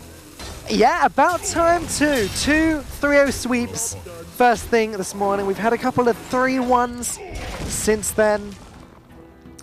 But this was always going to be a tough series. Brazil have been an outstanding team all the way through the Hearthstone Global Games so far. Netherlands are made up of so many big names that everyone that's into Hearthstone has heard of, knows about. It's only right that this game goes right down to the bitter end. That's a lot of armor gain. It is a lot of armor gain. I don't think the Ali Armor Smith even dies, does it? Or maybe it does. Just about. That's what happens when you don't count.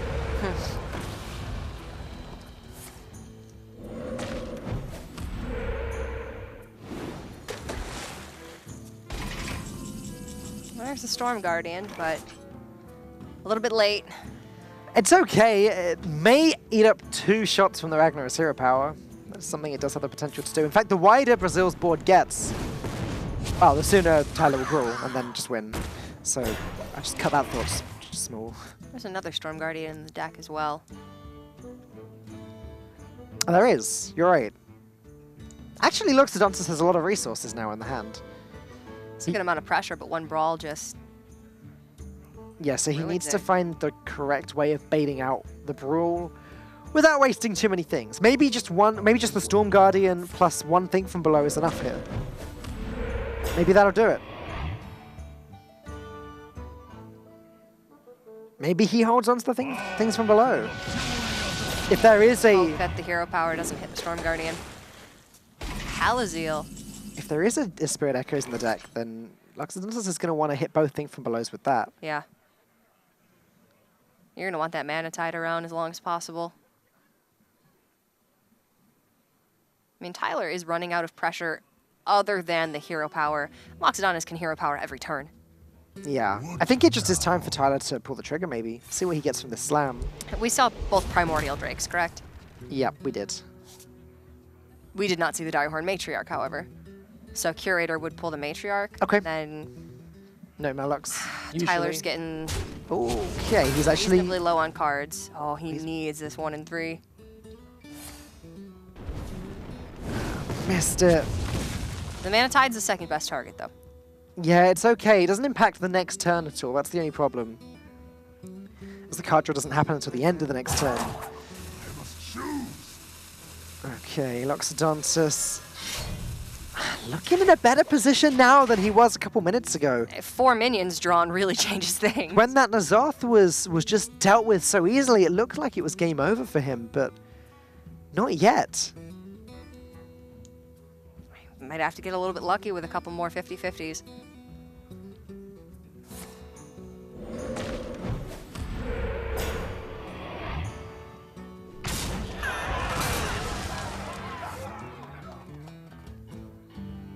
Flame Tongue Totem gonna come down. It looks like he really is trying to bait out this brawl. And Tyler, look, I mean, the do you look even in just his put the eyes. second one down? I think that we were a little bit preemptive there in announcing Tyler's victory in this game. Well, I mean, I think Tyler's still in a fine position because he He probably doesn't look like he is. He looks stressed as all hell, but I think he still has a second brawl in the deck, right? So Yeah. There's a solid chance that this think game goes to okay. fatigue, actually. Could happen if we end up with Dirac Hero Power just hitting a totem every turn later. yeah, in which case Tyler's not going to want to use the Curator to draw. He's still going to be one draw ahead of Brazil. Okay. Both of these decks have shuffled extra cards into the deck. So there's one more Storm Guardian still for Loxodontus. And there's, you know, Direhorn Matriarchs for Tyler. Right. So overpowered, understated minion, or undercosted minion. Yeah. So does Tyler try and deal with the Storm Guardian one more time with the hero power? Because if he does, then I guess the play is just weapon into the Taunt Totem and then hope to win the 1 and 3 this time. If it fails, we just stick up the Alley Armorsmith. I think that might be the way he has to go. Unless he wants to take a 1 and 4 and not even hit his weapon in, but that just seems worse. You could also tank 12 damage and sleep with the fishes. Ooh, you're right. It's not something I'd considered. You're right. I don't know that I'd advise it. Tanking 12 damage? No, I have to admit, I'm never a fan of that. That's a miss too. Oh, Jinyu as well.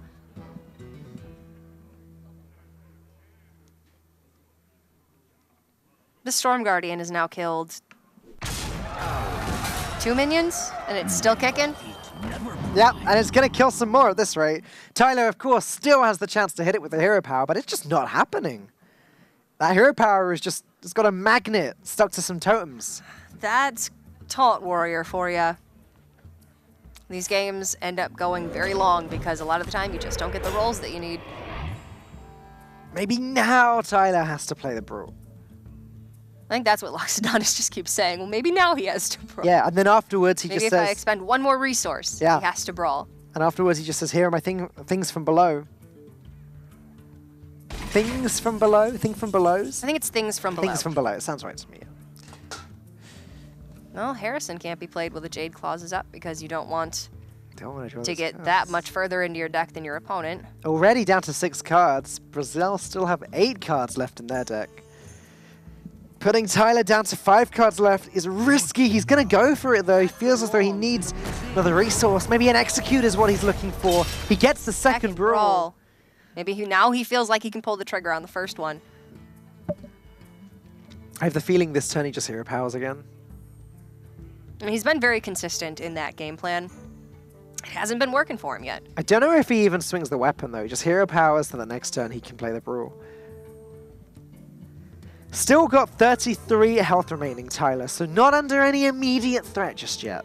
There's not much burst in this N'Zoth Shaman deck, at least you don't expect there to be.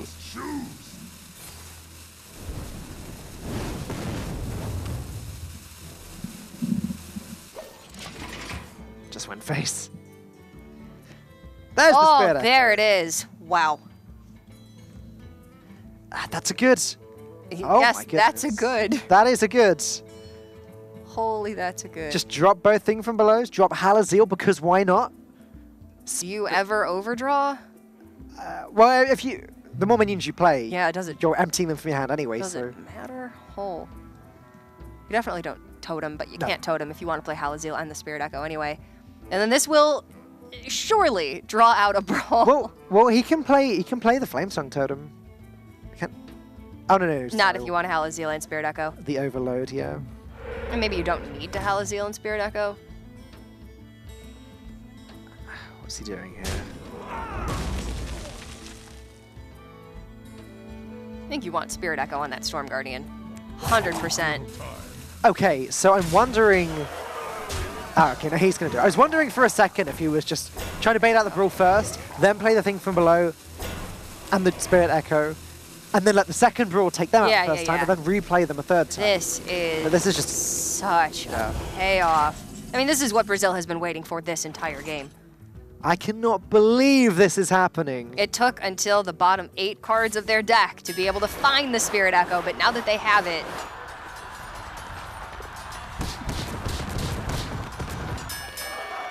And the Storm Guardian survives again. Right, it's okay. The hero power can still take this out. Calm down, Tyler.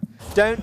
But will it? Don't tilt. But will it? Come on. If it goes face, then he's about to win the game. Oh my. But he's not because of the Jinyu. And the Halaziel. Oh my. And the Halaziel with the volcano. These are some of just the unluckiest rag shots I have ever seen. Look at Loxodonta's face right now. He's laughing, he's smiling, he's having a great time. I don't think either of these players know like, what my to think. Storm Guardian is impervious to rag. I've got the answer to it. I've got Can't hex. be killed.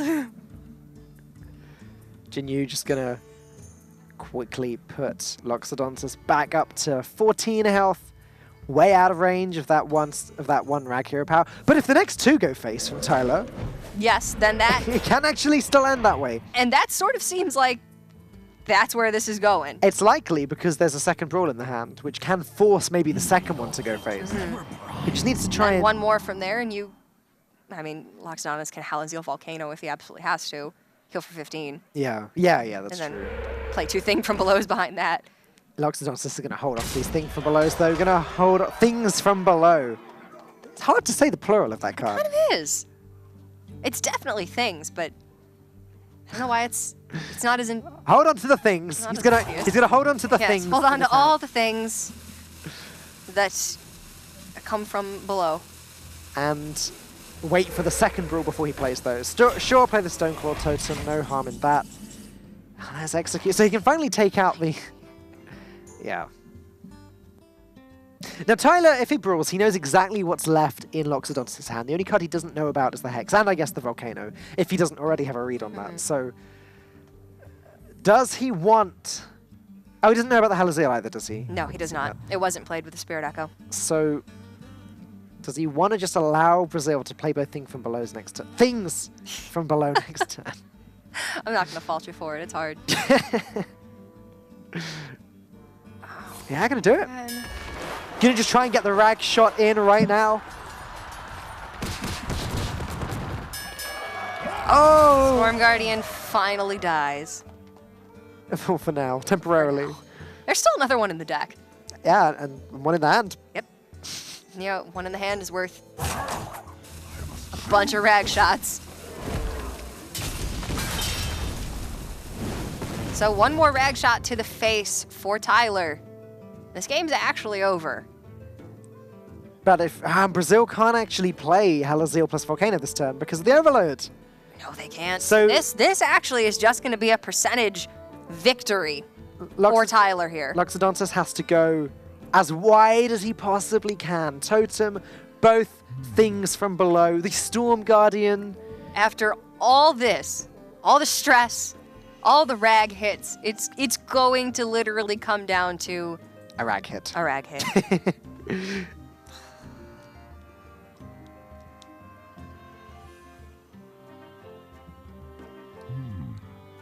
So you can Storm Guardian, Jade Claws, double thing from below, hero power. Yep.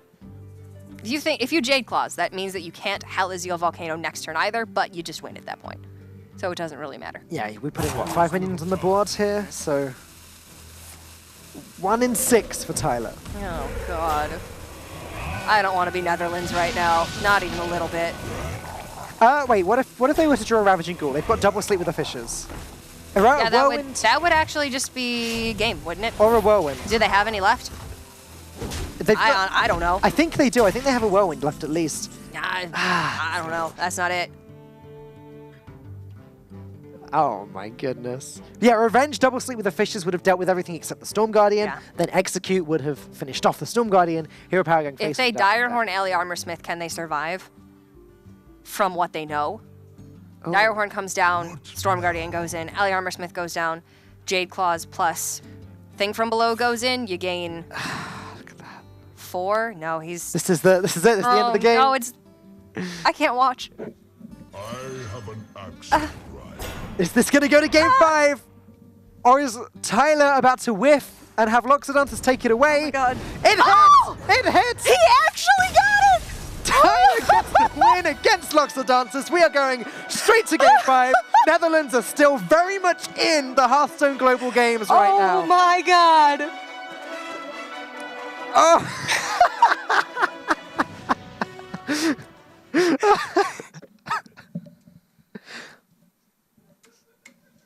I can hear production laughing in the background. Can't blame him. Oh my god! That was a 1 in 6. Yeah, it was. Loxodontus did everything he could to survive that. He went as wide as he could. Unfortunately, because of the overload the turn before, he couldn't play Halazeel plus Volcano. Tyler won an under 20% chance to... But after losing God knows how many of those rag flips to hit that Storm Guardian. Yeah. So it's like countless rag flips. He was due for some actual luck there. Yeah, you can easily watch this. That was just flipping luck. You can easily watch this and say to yourself, oh, Tyler's so lucky, but no. Everything that he did up to that point got him to that point, to that 1 in 6 chance for a victory. And he got it. That's being rewarded after playing very patiently. I mean, patiently. Right, well, it was 16% chance. according to a voice in our friendly calculator in the ear. Anyways, if we've had time to just take a breath, I believe there is one more game left in this series. It's going to be Legolas versus Tice. Oh Druid versus Paladin. Have you got it in you, Cora? No. All right. It's okay. I'm going to pull through. Neither player playing Warlock. Big surprise there. You know what? Fun fact, though, when we called it for Netherlands, we were right. But just like a half hour before it happened. Right. We did. Okay, well, there's Legolas and Tice. Neither of them... They don't even look flustered. Well, they probably weren't Hey, robots? expecting to play this game. Legolas, I imagine, is quite frustrated about this. Yeah, But I would think so. Tice has been given one more chance. He won his first game. Legolas won his first game. Which one of them can win a second? I was certain that for a long part of that, I was certain that we were going to go to that Brazil were going to take this. But just think about every intricate detail of that game that led to that point. All of those rag shots that he wanted to hit the Storm Guardian that went face instead. And then finally led to the 16% chance that another rag shot would hit face and Tyler would actually be able to win the game. Yeah, I mean, back then the N'Zoth was dealt with. That was insane. We said, oh, Tyler's won. That's it. Legolas lost his win condition. But then the Spirit bottom Echoes... 8 cards had Spirit Echo. Loxodontus held both Thing from Belows in hand up until that entire point, knowing that there was a Spirit Echo in his deck and that was going to be the win condition. And he did it, and he executed it perfectly, playing around the brawl with the Storm Guardian that just would not freaking die. And then Tyler played the brawls when he had to, played to survive when he had to, and against all odds, after the calculated play there, won that game. Right. Anyways... Like the players. It was amazing. Like the players, we now need to try and move on, if it's possible. There is one more equally important game. The winner of more important, in fact, is the winner of this one game of Hearthstone will be going through to top 8 of the Hearthstone Global Games. The loser is out, and it's starting right Should have worn my Brazil pin. Oh, I dropped the ball. Yeah. It's my fault. Gonna be Jade Druid versus some sort of Paladin, a slower Paladin. A control Paladin. As we can see the Idle Peacekeeper exactly. Does this run N'Zoth? Could this be a continuation of I don't know. of a great game we had at DreamHack, where Zump was able to win with his N'Zoth Paladin against a Jade Druid? That was actually a really awesome game. It was. That was a really, really good game. Zub was just... It's kind of a breakout from that tournament. He was a great player. continuation of the N'Zoth streak here this game, maybe. We'll have to see. Both players. Jade Druid against Control Paladin. Jade Druid is normally going to be heavily favored. Pyromancer, yeah, definitely a Control Paladin. I feel as though Netherlands have had the short straw for this entire series, actually. Their matchups have been quite bad. They had the Rogue versus the Mage, which is heavily favored against them. The Hunter versus the Druid, which was pretty Hunter favored. Yeah. That Shaman versus Warrior should have gone to the Shaman. Right. So it's been a tough series for Netherlands as far as pick order goes, as far as matchups, all of the preparation that went beforehand. Brazil won that game. They won the pre-game, so to speak. And now they just need to win the last game as well. Ty's going to play aggressively. Never pre-gamed for a game of Hearthstone. Sounds exhausting. Yeah. A lot of Wild preparation growth goes in. off the top, very nice. So, we have no idea at the moment if this Paladin deck runs N'Zoth or not. I'd expect it to, but then we've seen that there have been Control Paladins that don't run N'Zoth and just kind of win by outlasting. Those were very prevalent during EU playoffs this season. Just a lot of Control Paladins that topped out at Tyrion and Primordial Drake, but they really struggled. They had no win condition. That's where the N'Zoth comes in. You need some form of finisher. Right. What to do? But you bring this Paladin deck because it can do very well against other Paladin decks. It has a lot of options for board clear and stabilization early with Doomsayers against other aggressive decks. I would expect to see some form of healing in here, whether it be Lay on Hands or Forbidden Healing. It just does not do well against Jade Druid. The start's okay, though. Tice has managed to get together some sort of tempo-y start against Brazil, Yeah, who don't have any minion. No, the start's good for Tice. You need to put on as much pressure as possible. Deal damage early on. You need to create a mid-range deck out of this Control Paladin. Right. That's what Netherlands is going to try to do. If Tice can get it so that Spike Ridge Steed can come down on turn 6, that would be very helpful. This turn, Tice could play Pyromancer and Hero Power, but the problem is wasting Pyromancers against a Jade Druid where you might want to Equality Pyromancer later. There are still ways of getting off Equality. You can get it off with Consecration, you can get it off with Primordial Drake. Yeah. But if you've got one of the pieces already, granted, you're not going to need to clear the board until much later on. Until the 13-13s and 14-14s.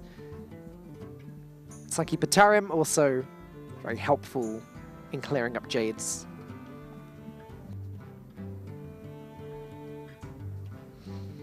So really, this turn is just between Wicker Flame and Pyromancer. I think Wicker Flame is the easy, because now Pyro can maybe get in for 3 to 6 more damage. Yep, it protects it. And that's what you need. Hero Power not going to get through that. Yogg Saron, once again, we've seen some interesting yogging today, especially from Zigantag back in the previous series.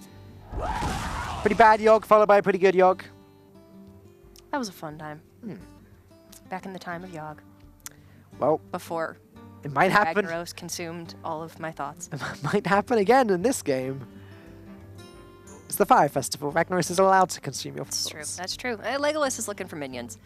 He wants to start building the Jade Train the old-fashioned way with Jade Spirit and Jade Behemoth and Aya. Hopefully Nourish is going to help him do that. Well, Jade Behemoth is the perfect pickup for turn 6. It's only going to be a 1-1 Jade Golem, though. Brazil have been a little bit slow in their Jade ramping. They do have a wealth of resources, however. Big thing that they're going to struggle with is if Spike Ridge Steed comes down on this Wicker Flame. There's no easy way to get through that. So how does Tice guarantee that the Spike Ridge Steed can come down next turn? Maybe he has to play Pyromancer and a Hero Power, just go as wide as he can to guarantee it. I'm playing Rallying Blade and Hero Power, and I'm going face. Rallying Blade's going to buff the Wicker Flame for 1-1, actually, because it is Divine Shield.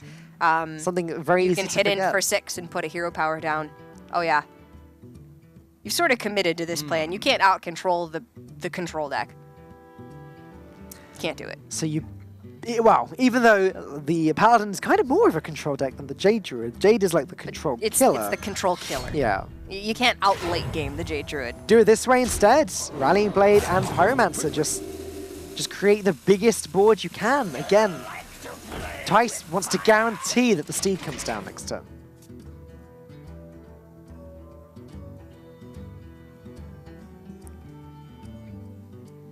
Yeah, Pyro is just more pressure. You don't have a lot of resources, so the resources you do have need to do a lot of work. And Legolas needs to try to stabilize. So a lot of health gain. 16 from the Feral Rage, going to be 2 more Earthen Scales in the deck. Yeah, so he's not going to just lose to this aggressive control Paladin start. But as we keep saying, the Spike Ridge Steed seems to be the key here. You can go Spike Ridge right into Curator. Yeah. To Primordial Drake. If Tice can pick up Tyrion, it's a lot of threats, which are very, very difficult for this type of Druid to remove. Any type of Druid, actually. Probably a Stampeding Kodo from the Primordial Drake as well. Hydrologist from the Murloc. Yeah, I don't expect to see a Gentle Megasaur, but I guess it's possible. We haven't seen too much of this deck yet, though we do know it's more control-y. Harrison Jones. So does Tice trade in the Pyromancer to prevent the Pyromancer's ability from going off when the Spike Steed gets played? Would we prefer to keep the Divine Shield intact? Then you just want to go face? Yeah. How much damage you got? Question is, do you put the Steed on the Wicker Flame or do you put it on the Pyromancer? Wicker Flame would become a 5/9, Pyromancer a 5/8. Wicker Flame would have Divine Shield, obviously the Pyromancer. I might run the Rallying Blade into the 2/2. Yep. The Wicker, or Pyromancer's effect, would kill off the 1/1 and then... And then everything else goes face. That's 6 damage. Hit for... Oh, so sorry, 6 8. plus the 2 from the Spike Ridge Steed. Yeah. Sure, do it this way. Doesn't make a difference.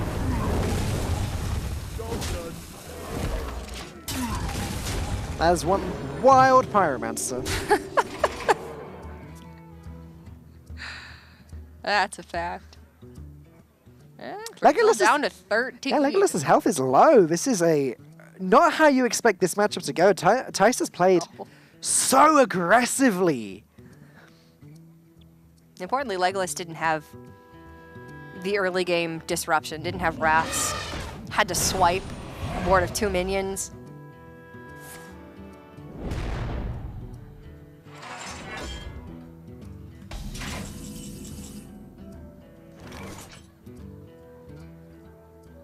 So Pyromancer can go face for 5. Wicker Flame plus weapon go into the 3/6. I guess that's fine. We'll play the Curator, see what we pick up. We expect a Primordial Drake, we expect a Stampeding Kodo, we expect a Hydrologist. That's exactly what we get. So we have a pretty good understanding of this deck. We're just not sure if it runs N'Zoth yet. The more time goes on, the more I'm expecting it not to.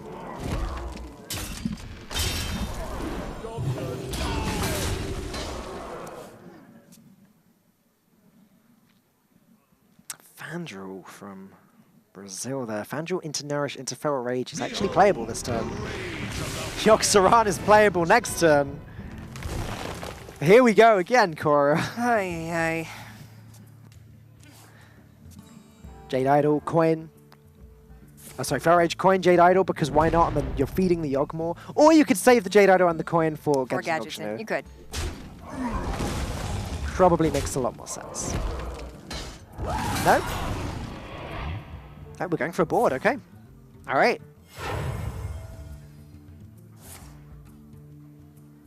Four is significant enough that you'd like to get it down. Also, if Curator trades in, then Primordial Drake kills off Curator.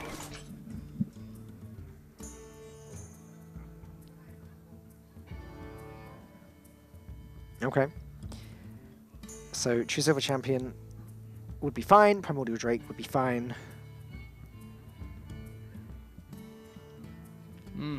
If we're Primordial draking, how are we making these trades? Because we could trade the Curator into Fandral and then it would survive. But then the 2/6 would be destroyed when it trades into the 4/4. I guess you don't even need to trade into the 4/4. Just get rid of Fandral and go face with the 2/6. You could just True Silver. True Silver Hydrologist. Secret. I wonder. Maybe Getaway Kodo. Try and get more value from the Curator. Draw some Maybe more a True cards. Silver Harrison.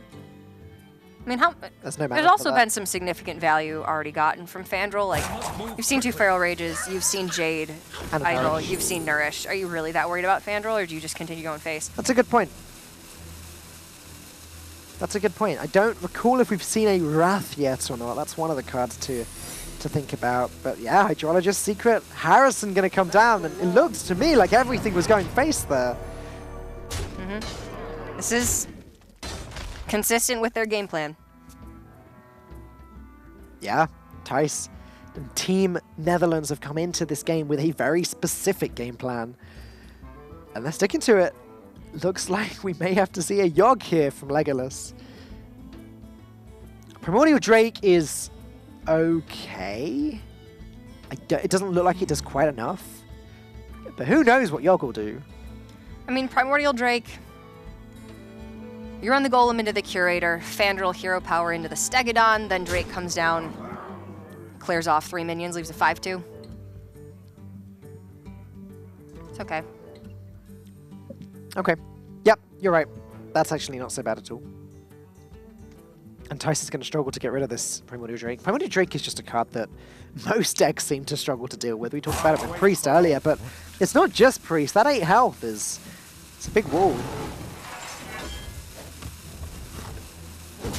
Yeah, you get a 4/8 and a 3/1 still. He may just have to play the Primordial Drake of his own to get rid of these other minions. Imagine if that was a Repentance. That would have set up That Tice's would have been Primordial Drake. really unfortunate. Yeah. Good ordering from Legolas there, so the Getaway Kodo procs. Well, the Stegodon was just played first, so it would have always procced on there. Silly me. So True Silver Champion allows Tice to get rid of the Primordial Drake. Primordial Drake allows Tice to get rid of the Fandral and puts the opponent's Primordial Drake down to 1. You could also have Primordial Drake and Doomsayer. Again, he's just 1 mana short. Oh, yeah. No, He's got no. 9 mana. Oh. Which was confusing because Brazil just had 10 mana, Yeah. but obviously they've used a I lot just of sort of assumed. rampy things. Okay, then you can't Stegodon True Silver Doomsayer. You can... Stampeding Coda does really nothing. Harrison True Silver is okay. Harrison True Silver Stegodon. Yep. You've got Equalities in the deck, and Primordial Drake is your only follow-up to Equality right now. Oh, Doomsayer Good too. blocks Brazil from playing anything else if they don't have any removal. If Brazil had a Wrath here, it would be huge. But Brazil don't have any way of clearing their Doomsayer. That's very unfortunate for them. I don't have any way to heal either. Is it Yogg time? It can't be Yogg time. I owe a Death Rattle to a 6/6. Yes, that's not bad. There's no way that 8 damage is coming from hand. So you're not dead. But any board that Tice has after this could kill you. I like this a lot, actually. That's a good spot. I summons the 5/5, then summons the 6/6. Tice now has this threat to deal with. Tice might just throw down Rag Lightlord, though. Yeah, I think so.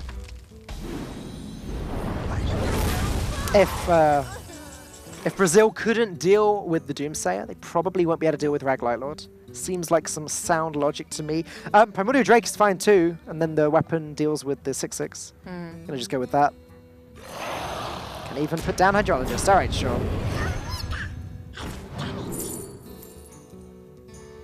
Getaway Kodo. You need the value. The other 2 cards just don't cut it. Could you get cheeky with Eye Ooh. for an Eye? Yeah, I was just thinking that too.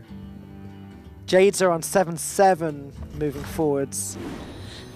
A lot of Legolas's healing is gone. He should still have 2 Earthen Scales, though. I think that's the problem. If 1 Earthen Scales is played, it kind of shuts down the Eye for an Eye. Wrath drawn 1 turn too late for Brazil. Fandral is gone now. When do you have to Yogg? You gotta take back this board. Jade Spirit gives you a 7/7. You can get to Yogg time now. It looks like he's praying to Yogg, so let's go. Third Yogg of the day, sort of. Oh, that'll do. That'll do as well. What?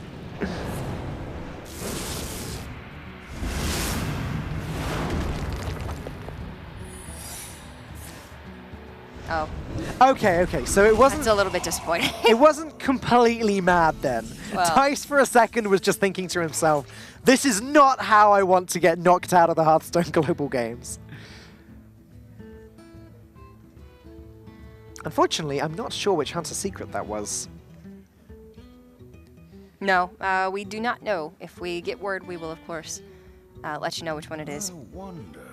But Ragnar's Lightlord does look like the obvious way to go here. If that's not a snipe, that would...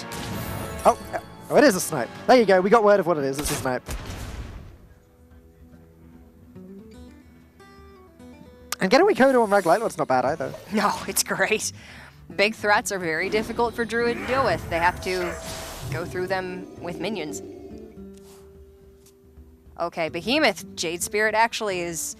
That's a huge That could be the turn. swing that Brazil needs here. Oh my goodness, that's a big turn.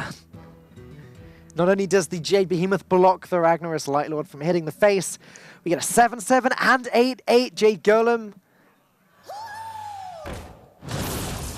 No equality combo in hand for Tice. And neither piece of it either. Yeah. No Drake, no Consecration, no Pyromancer, and no equality. Tarum! Oh, so we trade and then we Hero Power Tarum. That's really, really good draw for this moment in time. Wow. So necessary. Is there any way that Tice can hold on until he can play? No, I don't think he can. Without Tarum, Tice... Yeah, may have just been dead. The secret's Getaway Kodo. If the Rag Lightlord had healed itself, Stegodon would have come down, so it still wouldn't have been lethal. And that's Forbidden Healing as well. Like, essentially, Tice could have used the Forbidden Healing to heal up Rag Lightlord, and then Rag Lightlord would have... Still may just not go for the... No, he's going to do it. Because now the Tarum will 100% heal Uther. Yeah, right. That worked out very nicely, actually. Or the Lightlord, Yeah, excuse yeah. me. And now it takes the Hero Power and both trades to get rid of Tarum. If there wasn't a Wrath there, Rag Lightlord would stick around. But there is a Wrath there. And that Getaway Kodo is going to do something. It's up to Brazil, really, which card comes back to life, though. Is he going I to don't Wrath? know what you'd rather give them. I think you'd rather Probably give them... Rag Lightlord. Yeah, exactly. You'd rather give them that, because... But you have no Jades, so You will have, though. Wait, he's Wrathing? Okay, sure. Wrath for one, run him in. That's so unfortunate.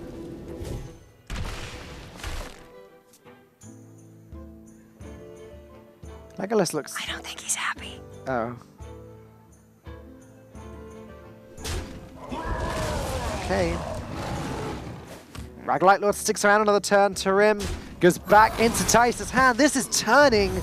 It was looking like it was Tice's game at the start, then over to Brazil. But now the fact that Tice is going to be able to deal with the next wave of Jade Golems fairly easily, and he's still going to have 2 equalities in the deck somewhere, things are looking brighter for Team Netherlands. Though Tice does need to get rid of the Skagitown Auctioneer before it's too late. And that does mean, I guess, playing Primordial Drake and then using the weapon to clear up the Auctioneer. Keeping Rag Lightlord alive. Yeah, you can't just use the second Tarum here. No, that's way too valuable now. Problem is, the Primordial Drake's quite valuable too, because there should still be 2 equalities in the deck. But Yeah. I don't think we've seen a I think Consecration there's either. Consecration left. So of those 11 cards, there should be 2 equalities and 2 Consecration. Which is great and all, but if Tice runs out of minions and runs out of ways to actually kill Brazil, Then it doesn't matter. though we haven't seen Tyrion yet either. No. So there's still some really high value cards left. We got 5 out Probably of the deck. Stonehill Defenders too. Yeah. Although some people have cut Stonehill Defenders. I'm not one of those people. No, not in Paladin at least. Like it's more common to be cut in Shaman. It's like 2 Tarums is good. But I- How about I agree with 4 you. I think Tarums? Stonehill Defender is just too strong. Whoa, whoa, that's 9.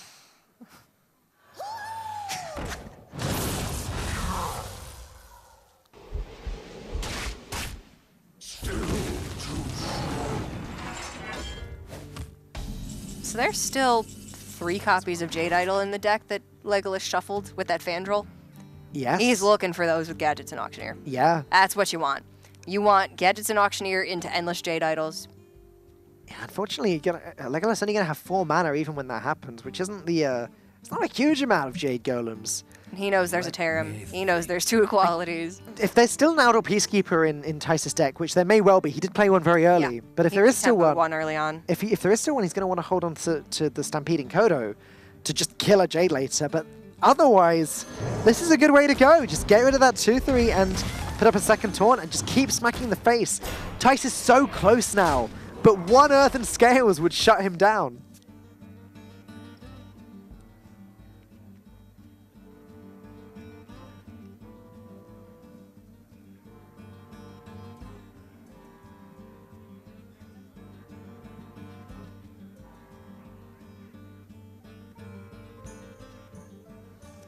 Legolas got his first Jade Idol. Is it time, though? I don't know. If you then whiff the first draw, then... I mean, you might just have to shuffle this one. Okay, Just to sure. ensure that you have 5 left out of 9. Tice is so close to just winning. Okay, he has to just go. And that's a Jade Blossom. That'll have to do. It's enough. Sort of. Sort of.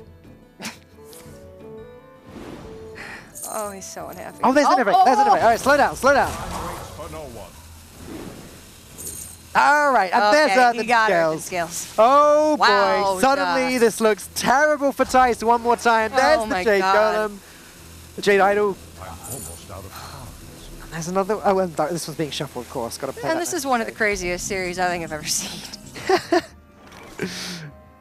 Talk about coming down to the Okay. wire. Is there a smart way that Tice can use Doomsayer here so that it sets up for a Tyrion, which could be top decked next turn? Can you tear him and then Doomsayer? Well, this is what I'm thinking. Tarim, trade away the Auctioneer to prevent the endless... Yeah, like Hero nightmare. Power, tear him, Doomsayer. Right. That's probably it. To trade away the... use the Kodo to get rid of the 4-4. And then it should take too much for Legolas to be able to trade into the Stegodon and also the Doomsayer.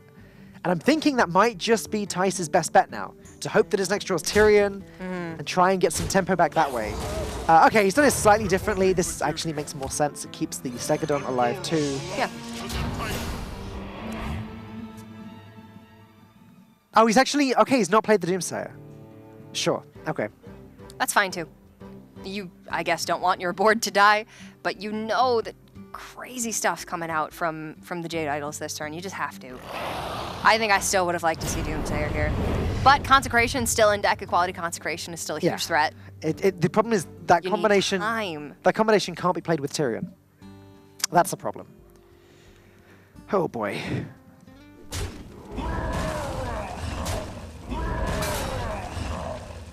Hero Power gonna make short work of that Stegodon. Or does Legolas decide he needs to play some Jade Idols right now? Might make more sense for him to do that. We could get to the point where Brazil can only play 1 Jade Idol a turn, and then Tyrion gets picked up. Obviously, it takes a couple hits to kill that, and then Tyrion's Ashbringer can do some work. But I've got to admit, as time goes on, it's looking worse and worse for Team Netherlands. I think you... Oh, man. I mean, if Equality Consecration comes out here, it's punish. Ah, that's Tyrion. If he played the Doomsayer last turn. It's not enough. If he played the Doomsayer last turn, this would have come onto an empty board. Okay, so Equality, and you kill the Primordial Drake in the 13-13, and then you play Tyrion. Okay, And then the okay. 12-12 dies to Tyrion anyway. Okay, that's not It so has bad. to be Equality Tyrion. But then any Consecration you pick up is just a dead draw. I think there's a second Equality still in the deck. I believe that this is Tice's first one.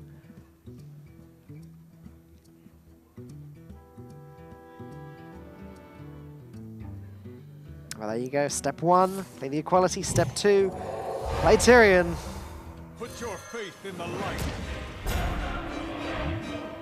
Obviously, Gluttonous Ooze is there and ready to deal with the Ashbringer. If Tice has a surprise N'Zoth, then maybe he has a chance. Man. If his next 2 draws are Stonehill Defender into Tyrion to N'Zoth, that's maybe still too slow. I think it's all over.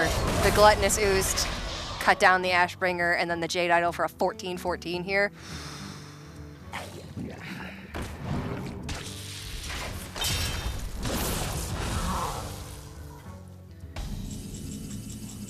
There's the first consecration drawn by Tice. I mean, Doomsayer can come down and you can try to soak up 14 damage. Yeah, as you said, Tice has got time.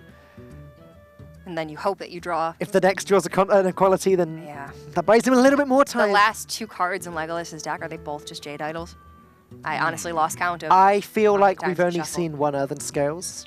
Okay, so potentially Earth and Scales Jade Idol.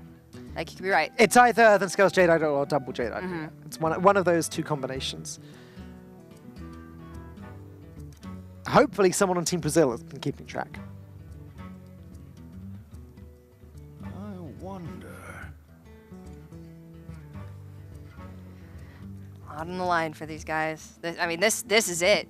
The winner of this game moves on to the top 8 of the Hearthstone Global Games, and the loser Move quickly. is done. Yeah, and top 8 is an accolade that both of his teams are really going to want. It's a team the Netherlands may... It's something that the Netherlands may feel like they can't afford to lose out on. But it's also something that Brazil needs. I mean, most of their competitive experience has been limited to the Copa America tournaments. Yeah. If he shuffles this, I think we can get a pretty good idea that it's Earthen Scales. But if he plays this and there's no Jade Idol left, yeah, it's Earth and Scales. Okay. You just can't take the risk of second equality consecration by playing it, not having additional resources. So the only out for Tice here is if he draws a quality now and can play a quality Consecration Doomsayer, and then draws something good. Like an Azoth. Yeah. Or Stonehill. Stonehill, it's Tarim. Tarim. Yeah. Yeah. Nope. Oh, hang on a sec. That buys them an extra turn though, doesn't it? I mean, you can Doomsayer and Forbidden Healing for 16. I think you just Forbidden Healing though. If you Forbidden Healing now, you put yourself back on 27. You're not dead. And then if you then draw the equality, you can then equality Consecration into something else. Your only win condition is if you can equality Consecration Doomsayer. So I like this.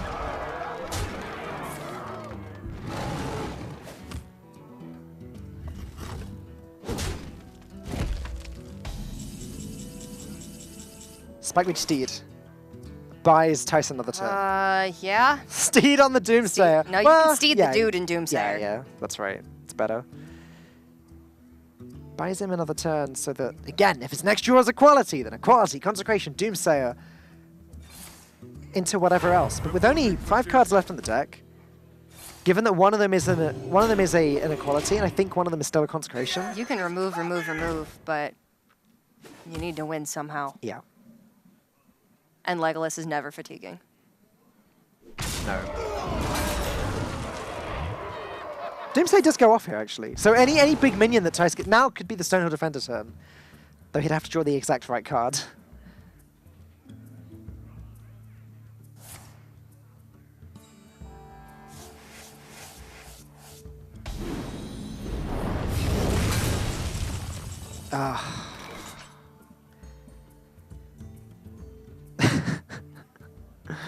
That's just not what you want if you're Tice. He's trying so hard. He's trying to pull through and win this game. He needs to do it for his team, for his country, and for all of his fans. After that last game. Yeah.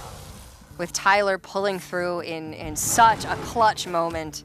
There are so many Tice fans watching the Hearthstone Global Games from back home right now. I know you guys are there. I know you guys want to see your favorite streamer get through and win this. After what I've seen today, I really want to see him get through too. That is another turn bought by the Outdoor Peacekeeper. One more turn. Are there Stonehill Defenders in this freaking deck? Well, there's 3 cards left, and I think one of them is an equality, so... Reporting for duty. It could be 2 Stonehill Defenders It could in the bottom 2 cards. It really could be.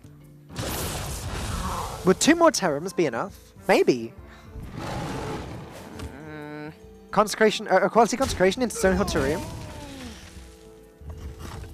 They're only playing 1 Jade Golem a turn, and you're turning them into 3/3s each turn. There's a Stonehill Defender! About time. Ah. Oh, no. Oh dear. So, It's the Mogushan Warden, right? Because you can play that and also fit in a hero power. There's no reason to pick Ancient of Blossoms instead. Yeah. Reporting for duty. Actually, this board is starting to stick. I mean, it's annoying. Brazil that's can for only sure. get through the Stonehill Defender or the Mogushan Warden. Then you go through the Warden. If there's an equality, then Tice is actually still building up a board, and there should be an equality. The last two cards should be Equality Stonehill Defender. But there should also be an Earthen Scales left for Legolas that we think. For Legolas, yeah. Yeah. And that could be If you ever trust 20 it, though. health. I'm almost out of cards. That is the There's second Stonehill. Literally in the bottom 3 cards Yeah. of the deck. But Tice wanted oh, equality. that's so unlucky. Tice wanted equality this turn, so he could clear the board. Tarim and is then still set up- great. There's Tarim. All right. Tarim's All right. fantastic. What is going on? Does he just play it now? I guess, yeah, of Yeah. course you do. You've got 3 taunts on the board now. One of them eats up 2 of these guys under hero power. If only Tice could fit in a hero power too. Ungoro belongs. Legolas's reaction to that. I don't blame him. Not even a little bit. You just gotta push Tice. The thing is, Legolas has played this very smart. He has a spare Jade Idol in his hand, which means even the turn he has to shuffle, he's still going to be able to develop an extra Jade go. Yeah. I wonder. I must move quickly. This is an incredibly well-played game from both players here. The fact that Tice even has a chance is just incredible. It's more than a chance. He's Almost out of cards. ahead. Very ahead. Yeah? Yeah, there's going to be 3 minions alive at least for Tice by the end of this turn. He's got double consecration. Sure, there's an Earthen Scales left. Oh no, I'm not 100% sure. I Man, just- Deck Director, where you at? So, you can take 6 off board. There's 4 from Consecration in hand. That's 13 with the 9 on board. Uh-huh. Tice is The almost last there. card from Tice is probably Equality. Yeah.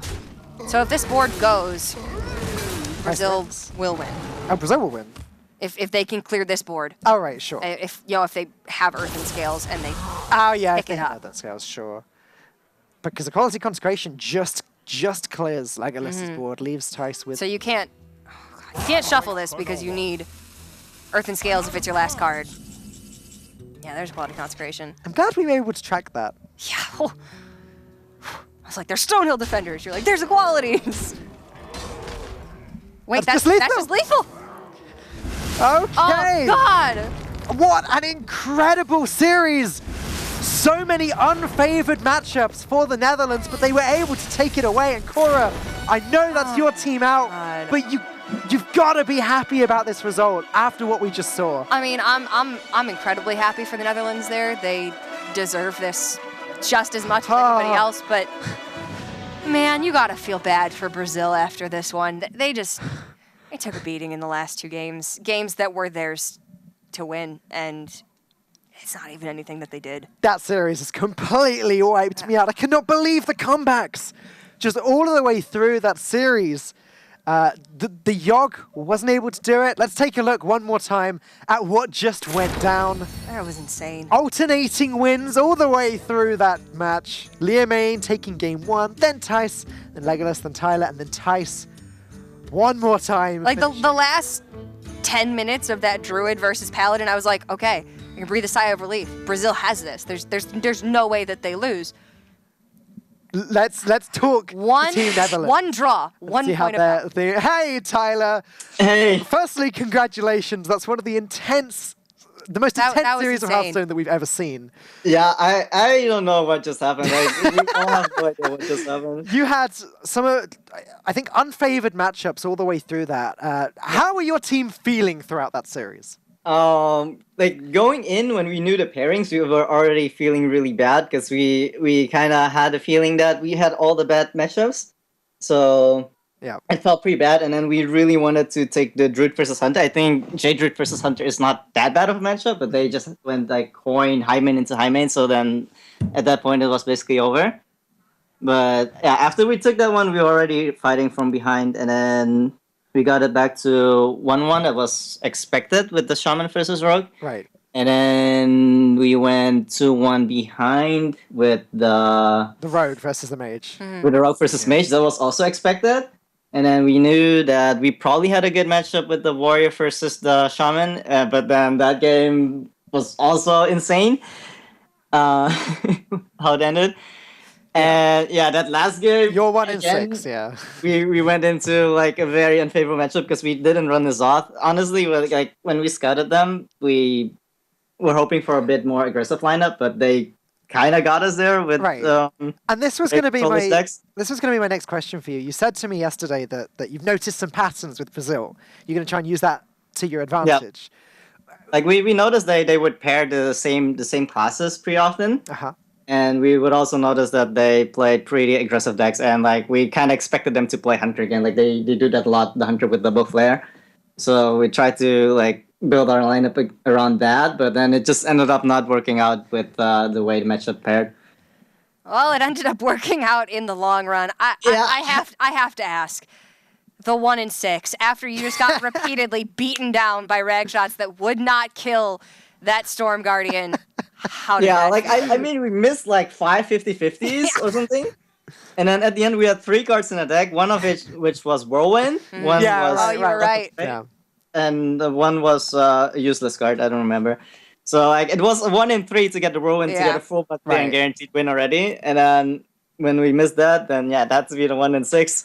Well, I think you definitely deserved that series. So congratulations. You guys played your hearts out. Very well done, and best of luck. Definitely game mode. Recommend everyone else tunes in at any other time to come back and watch it. It was great. Thanks for your time, Tyler. Congratulations. We'll see you again next week. You'll be playing, I think, Ukraine. So it just gets harder. Good Lord. I'm tapped out after this, but we still have another series. Well, next series is going to be an interesting one. Let's take one more look at the bracket and goodness gracious. Take a look at how that all went. That's the first page. We've seen all of that. Seen the rest of that Thursday. Second page, though, Netherlands versus Ukraine coming up next week. But finally today, Mexico versus Italy, the rematch. Because Mexico were able to take down Italy last week with quite a convincing win. So now Italy, they need to get this one. Last week it didn't matter, they were already through, but this time they need to win. It's a very important game for both sides. Italy, my pick. I'm getting ahead of myself. We have some replays to watch. Sorry about that. Trying to get away from this traumatic experience. I've been reliving it over and over again in my mind, and now here we can see it. First game went to Brazil. Coin high main into high main later on was too much for the Jade Druid to handle. So Brazil took game 1. But we all know how it ended.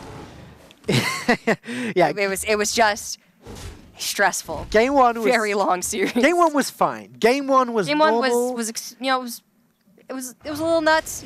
2 high mains, crazy, but Game 1 was not that bad. Right. Okay. Fairly normal. Game 2, as Tyler said, a lot of the early games were expected. They wanted that win.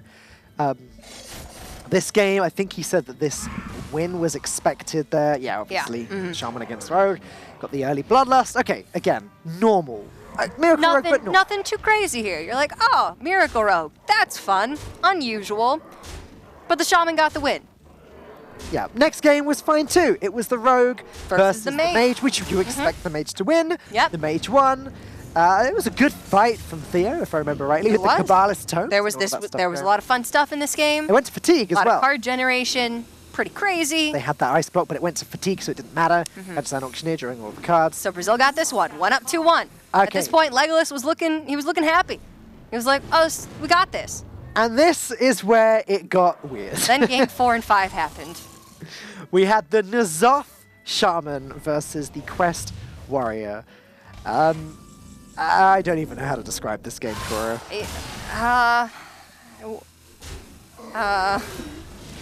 Yeah, so that's about it, yeah. N'Zoth was pretty awful here, actually. It didn't do much of anything. Tyler didn't even have to use the first brawl until after N'Zoth was already, cleaned up, everything gone.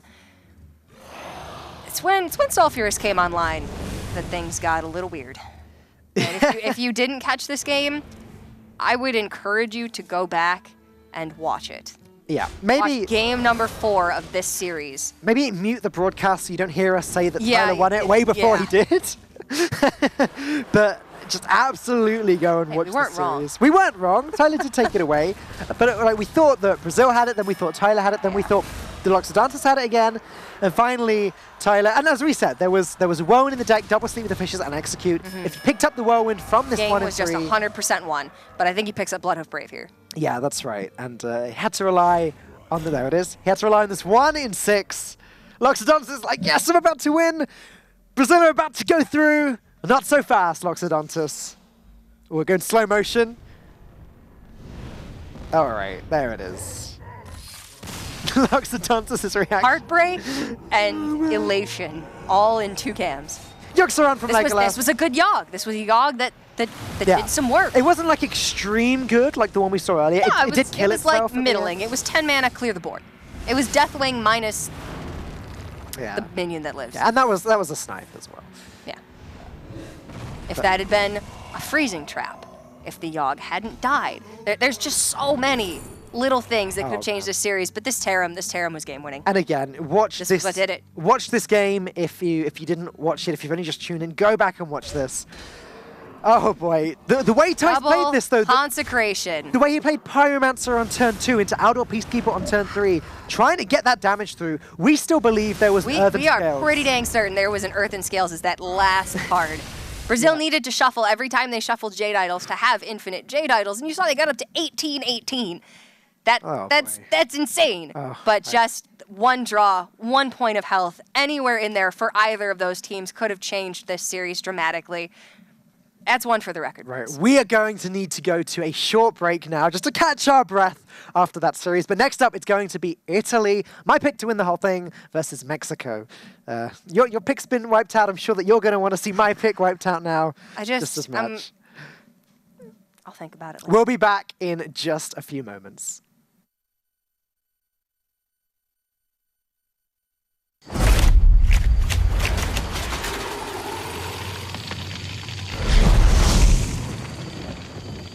We're almost there. Quiet down, everyone. This is not like any of our previous expeditions. This will be far more ambitious. We're stepping into a land of primordial wonder. Infused with astonishing elemental energies. The plant life here holds very unusual properties. So don't touch anything. And while you may be excited to see the local fauna, you might want to make sure they don't see you. Because their powers of adaptation are devastating.